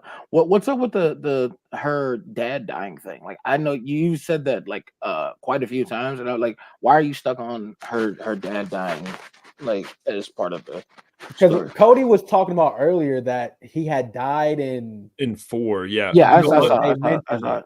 I'm saying it would be like it would kind of be like a strong point to bring her back. Like if anybody else would die, maybe like Gail's not going to be in Woodsboro, so if she dies, it wouldn't make sense for her to come back to To Woodsboro. go to Wizard, right? But if her dad did, then it would kind of make somewhat sense, I I mean, it guess. makes sense. I mean, he's Yeah. old enough. He's at that age now. Because like, let's say, Sydney Prescott's almost like fucking 50 years old, or her character is, for at least. So Yeah. that make the dad about 80 something. You know, that's enough time, you know, for him to pass away. So I mean, anything's possible at this point. Dude, wait, yeah. Sydney is 50 and dude, she could totally have high school daughters in this movie, man. I'm Oh, for telling you. sure. Maybe No doubt. freshmen or something like that. Like they yeah. But I it's know. doable without there being an unreasonable time gap. Yeah, I think so. Cause like well, I don't know, to be honest. I swear to God, when I watched 5, she was like, yeah, I gotta get the girls to school. So I think there wouldn't have No, to be that big a you're jump. 1,000% Yeah. correct. Yeah, Yeah. It's just where they go with that. Are we going to be? And that's what that goes to the Coven. I know you know about this, the Hocus Pocus thing, where you had the Sanderson sisters be a part of the Hocus Pocus film, but it was mainly focused on this new generation of witches, right? What if that happens with the daughters of Sidney Prescott, where Amen. Yeah. it follows, you know, Sydney's kids in school, wherever they go to school? That's a great way to bring Ghostface to her. They No, could go to that's what I'm school. Yeah, that's what I'm saying. Like Kevin Williamson, he likes that high school setting, dude. Like Mrs. Tingle, Scream. I know what you did last summer. Didn't have a lot of school stuff, but it was high Oh, come on schoolers. now. That was high school like crazy. Like with Faculty, the like you know what I faculty, mean? yeah. Yeah, like That's a safe way to go. Like have I agree. Sydney's kids be in high school and then and they get attacked.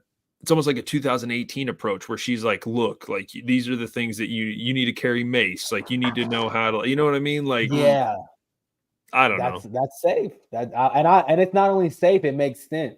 And then you could also tie into everything else that we talked about as far as Stu and all these other things. The Ghostface aren't just men anymore, so kicking them in the nuts doesn't work. Like you gotta like no. Technically, the women have like kind of been the strongest, really. Throwing dudes, like go a Allison approach, right? With like you said, 2018, right? Have the Allison that's approach. exactly what I'm saying. 100%. Yeah, exactly. It's possible, man. Yep, 100%. I think, dude, yeah, it will be very interesting to see. Because, dude, I swear to God, they're gonna get this movie out by next year, 100%. Like they'll probably be done filming by the end of the year. Oh, for sure. Yeah. Oh, for sure. No doubt. Oh, dude, see, like this is what I'm talking about, Cody. She should, but she's better than no, dude. I'm not trying to like not like demonize, but like I'm trying to talk down to Jamie Lee Curtis, but again, I just don't want to see Nev throw Ghostface into a fucking meat grinder at the end of the fucking movie because you know what I mean? Like I feel like Jamie Lee's like this is how it needs to be written, but I think she should get a credit. Don't let her your ego don't write it for you. Yeah. Don't let your ego write the shit. She's like protective over her character to where Jamie Lee Curtis was protective over the whole franchise and what it meant to her character. So like I'm not saying you know, I'm saying Nev's not going to control what Ghostface is like. She's not going to control who Ghostface is. She's going to control her final outcome. That's honestly only thing that I feel like Nev is going to control. And that's up to Nev Campbell if she wants to die or not. And that's why I think if this is her last film, she better not die. I don't. Oh, she's not going to. If I had to put money on it, she's not. It's going to be Scream 3-esque, like Cody said. You know, where was it Scream 3 or in the Scream 3 where the open of the door and she realizes she's safe. That's why I feel like Scream 3 was a perfect ending. It was the perfect ending for Nev's character. So I can't wait though. When I tell you I have not been excited for a fucking Scream film since like fucking Scream 5 because of the announcement of Nev Campbell, dude, I am. Well, it's going to be nice to see her not like, hey, I'm at this is the third act. I got a gun and now I'm going through Stumacher's house, which I liked. I did like that, but like, you know what I mean? She's going to be the main character, which is dope. Like Cody said, Nev said she refuses for her character to die. Yeah. I didn't want to say it, but that's what she said. How fucking selfish. Jesus Christ. Don't do that. Yeah. Don't do that. You're not going to talk about the queen like that. Well, what's her name? Heather Langenkamp. She didn't care. True that. But at the end but they did do New Nightmare then after. But here's the thing that I've always liked about Scream is that it's reality. It's not some Halloween. Dude, Freddy's real, dude. What are you talking about?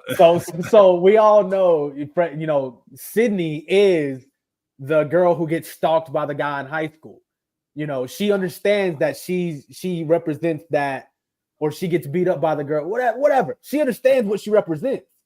So for her character to die means that women, you know, they're not as strong, and Sydney's not going. Nev's not going for that. When the hell are we gonna make a movie about a guy getting stalked by a girl? Like, when the hell is this shit gonna happen? Like, but no, this is great. What's her name? Fuck, I can't even think. Who's the chick in Clueless? Alicia Silverstone. Yeah, she's in a movie called Crush. You guys should watch that movie. She does stalk the dude. It's the guy that's in Robin Hood Men in Tights. I can never pronounce his last name. I don't know that guy. I don't know. You missed me with he was the guy. He was the guy in Saw. The guy that was on the floor. Oh yeah. Oh that the Australian guy. Yeah. Yeah. He was just in the new Mission Impossible that I watched last night. Pretty fucking cool. Yeah, Fatal Attraction is good, dude. No doubt. Fatal Attraction is fucking crazy. Michael Douglas he's good in that movie, but that lady, Fatal Attraction's nuts, man. But y'all be seeing some of the movies you watch. I ain't gonna lie, man. I need some reviews, man. You be watching more things than horror. I've been on a huge action kicker, dude. I've been watching a lot of JCVD, like a lot. I actually just had Jackie Chan Rumble in the Bronx in the background. This movie's fucking classic, dude. Gary Elwes is the dude you're talking about. Elwes, right? Yeah, there you go. Yeah. Yep. Yeah, no, that's what he was telling me, and you know, Elwes, we could talk about it off of here, but as far as the review thing, but Anthony, you never told me that you had watched the House on Haunted Hill, because I just didn't remember we didn't talk about it last stream, so I didn't know that you had watched it. Yeah, I remember. I think I started out in the black and white one, and then I was like, you know what? If this one's in color, I'm just gonna watch it in color, and I watched it in color. Yeah, you watched it in color. You watched the whole thing. Bro. Like, yeah.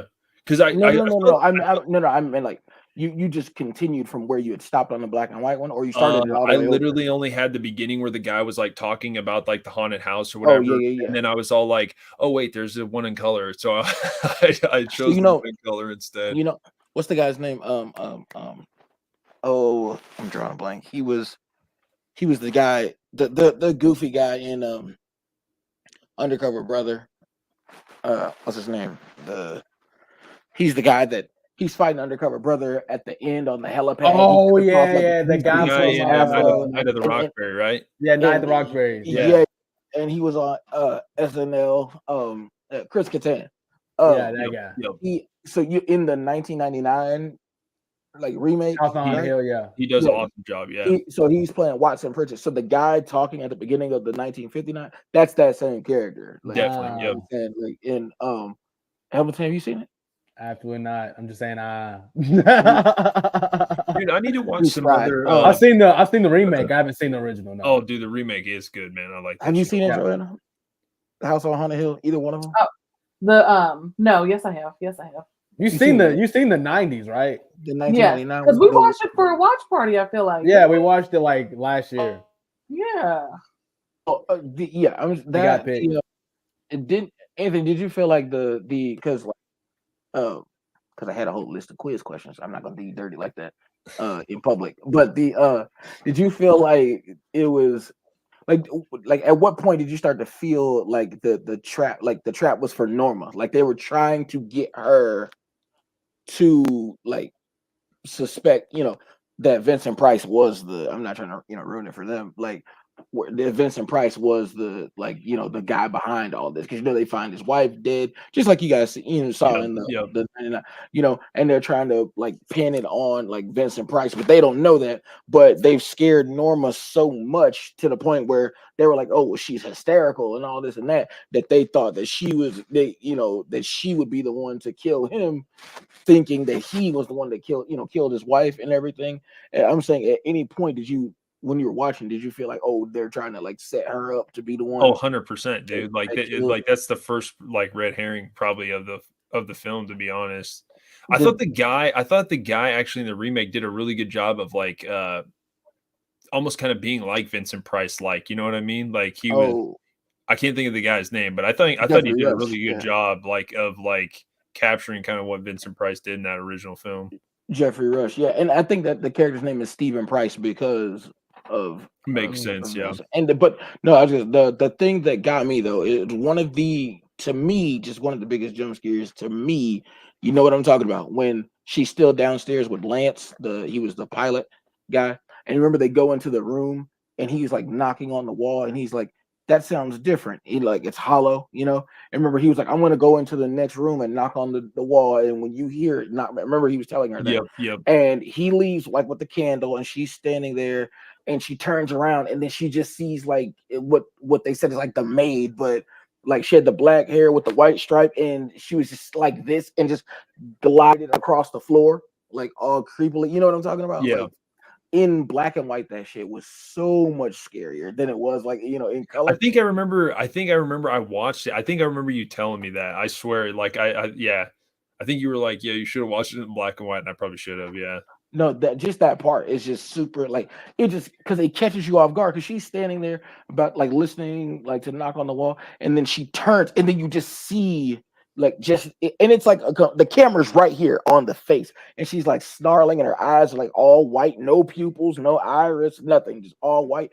And then when you see her, she just starts gliding across the floor. She never took a step, just glid across the floor like that, you know what I mean?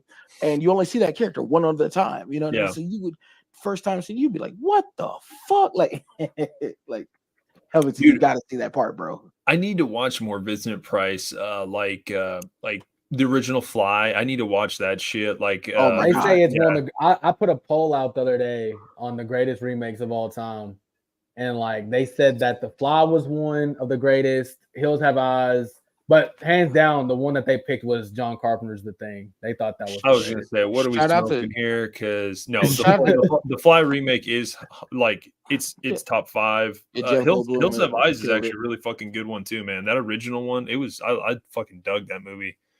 Jeff Goldblum killed it, but yeah, the original Fly is amazing. Like, that's what I've heard. That's what I've heard. It's really good. The I'm saying you guys should definitely like Helmington join it. If you guys don't, just watch some of the Vincent Price stuff, like the Abominable Dr. Phibes. I told you, like that's where he was a doctor and he couldn't, like he had taken his wife to these doctors and they were supposed to save her, but she ended up dying. But he got to her in time, and so he basically has like, not embalmed, but I can't think of what the process is. He's got his wife kind of like almost like in a state, almost like, because how Mr. Freeze had his wife, like, you know what I mean? Dr. Phibes had his wife in that kind of state where she wasn't dead, and like he was stasis or something like that, like a coma or whatever. Right, like and like so she was conscious. You know what I mean? But not like it was sentient, but she wasn't dead. But because these doctors, they had all followed, they all were like a team and all this religion. He goes back and he kills them using like one of the plagues from the Bible for each one of the doctors. Oh, that's good. But he lost his voice in like an accident that he had, so he can't really talk. He has to connect like this, himself to like a speaker. And then when he tries to talk, it's projected out that way. That's how you hear it. Other than that, like he can't talk like how, like I'm talking.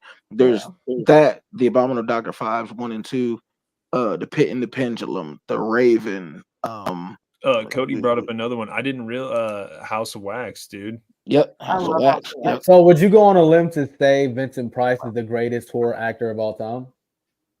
I don't know if I'd say like of all time. I definitely would say. I mean, look at how much he's done compared that's to. actually probably pretty valid. I mean, people can say Robert, people can say all these other people, but like when it comes to the longevity. I didn't know like what you are you talking about like pure acting chops to convey like fear in you watching, or no, just like I mean like that, or you just mean who's like contributed the most to horror as an actor? Because I think he would definitely have to go on the Rushmore if you're gonna put like Boris Karloff on there. If you're gonna put, what I mean, if you're gonna put, those early guys too. But that's what I'm saying. Or something. Because they were the foundation, right? They were the foundation to what modern horror is. So yeah, I can dig that. I definitely need shout out to Denise. She's our retro horror. She's our retro horror girl. She's been dying for us to do more Vincent Price stuff. She was actually doing reviews for us until she got too busy. So thanks, Denise. I'm just joking. I love you, Denise. But he just got so much like 1950s swagger, 60s swag, like just the like you saw like Anthony, you saw how in House on Haunted Hill, 100%. he never lost his cool. Like no matter all the hysteria that was going on, he was just like it's your party, the guests are like he was just so cool the whole time, even though we knew something was up, like even at even at the end, he was like, I'm ready to let what he said to let to let God be my judge or something, something to that effect, and then he just walks out like like I'm ready to be judged by God, and walks out if I'm innocent or guilty. You know what I'm saying? Like it's just super cool. And since his movies are like a lot of them are in the public domain, since they're not they're not owned by any like copyrights or anything because of how old they are, you can find them usually for free on YouTube or Tubi or something like that because there's there's no copyright on them. So I've been watching the Munsters lately, so I might as well turn a Vincent Price movie on. Adam's Family. I always I'm an old school guy. I don't watch anything if it's not horror. I'm not watching if it's not past like 2000. Shout out to Scooby Doo. Yeah, 100%. I'm always turning on Scooby Doo on Tubi before I'm going to sleep and shit all the time. I was just watching that the earlier Scooby Doo. I got Boomerang Plus. I got Boomerang Plus, so I got it. That's a thing. That is a thing. Yes, it's $7.99 a month. It's unfortunately it's a thing. I was gonna say, there you go, Donnie. There's Dexter's Laboratory. Everything's on there. They got everything on there, man. I'm saying, bro, like the Scooby Doo and the Alien Invaders was on. I remember when that came out, and Scooby Doo on Zombie Island. Like, oh my god, that I thought that was just like it scared me as a kid. You know what I mean? I was like, Witches Ghost. That's my favorite of all time. Witches Ghost, Cyber Chase. I remember I like the one where they do the race or whatever with Scrappy Doo and shit. With it was a movie or it was just it was a movie. Yeah, it was the one where they were doing the race or Shaggy whatever. turned into a werewolf. Yeah. I know what you're talking about. He had the red shirt on in that. Yep. That one was good. I remember that one when I was a kid a lot. I just got to say real quick, Dom, I'm sorry if you're still in here, dude. We're gonna wrap it up, but I'll definitely hit you up about the next one, dude. And I was also gonna say, because I've been on an action kicker, I finally watched I See You with Stallone, dude. Fucking great movie. You guys should watch that. It's definitely got horror elements to it, dude. It literally looks like the urban legend killer. Ooh. But it's like a fucking like crime fucking action film. It's fucking good, man. What's it on? I'm pretty sure it's on Tubi right now. Yeah, I See You. Yep, really good stuff. All right, dude, I'm ready to go eat that fucking pizza. But again, I'm glad we fucking wrapped it up. At least 3 hours is good. 3 hours is good. But again, I told you guys probably gonna have some more time. So probably try to do some more streams more frequently and stuff like that. So, but again, thank you guys for coming on. Brittany, if you're still watching or watching playback, Joanna, Helvington, Donnie, appreciate you guys. Everybody in the comments, thank you guys for tuning in. Appreciate it. And if you guys are in the Kentucky area this summer, make sure you check out GhoulieCon 2024. My sister Joanna will be there. I will be there, and we will be doing a bunch of panels and podcasting and be a bunch of vendors. It's going to be a really big party. So make sure you guys get your tickets to GhoulieCon 2024. The link will be in our bios. Dude, I gotta get tickets to Scarefest, dude. I feel like I'm going to be fucking late and they're going to be sold out or some shit. Dude, I'm telling you, these cons are crazy right now. They're the hottest thing going right now. It's fucking nuts. Yeah, honestly, 100%. So but it's con year, baby. It's the year, like this summer. Like I have a con to go to at the end of this month, and then I have one to go to in May in Orlando, and then I have to go to GhouliCon this, I believe, September or August, and then I turn right around from there, and I have to go to a con and Scarefest. So it's like I'm conned out this year, man. I'm conned out this year, bro. Dope. Do you guys want to do any plugs before we leave or anything? Or that was my only plug. Yeah, just GhouliCon. Cool. At King Donatello, just holla at and we're going to be having hella clips from tonight's live stream on the Hell Zone because we got a lot of good stuff tonight. We talked about a lot of cool stuff. Cool. Oh, shout out to Cody. My man's has been out here for the whole 3-hour live stream, literally. Yeah, no doubt. Yeah, no doubt. Shout out Techno Wizard. Thank you for watching, y'all, for sure. All you guys fucking killed it tonight, as always. Hey, Helvington, you got to get consent before you start using clips of me, bro. Nah. I need to sign something. You better you better send me a copyright lawsuit. I'll add them to the list. No, but Anthony, I got so many people asking me over copyright. I'm gonna add you to the list, bro. We're using you for free, brother. You get. I am not Steven Fetchit. Those days are over. I'm Sony, brother. I'm Sony. Thanks for having me, man. That's even worse, bro. Always good to see you, man. No doubt.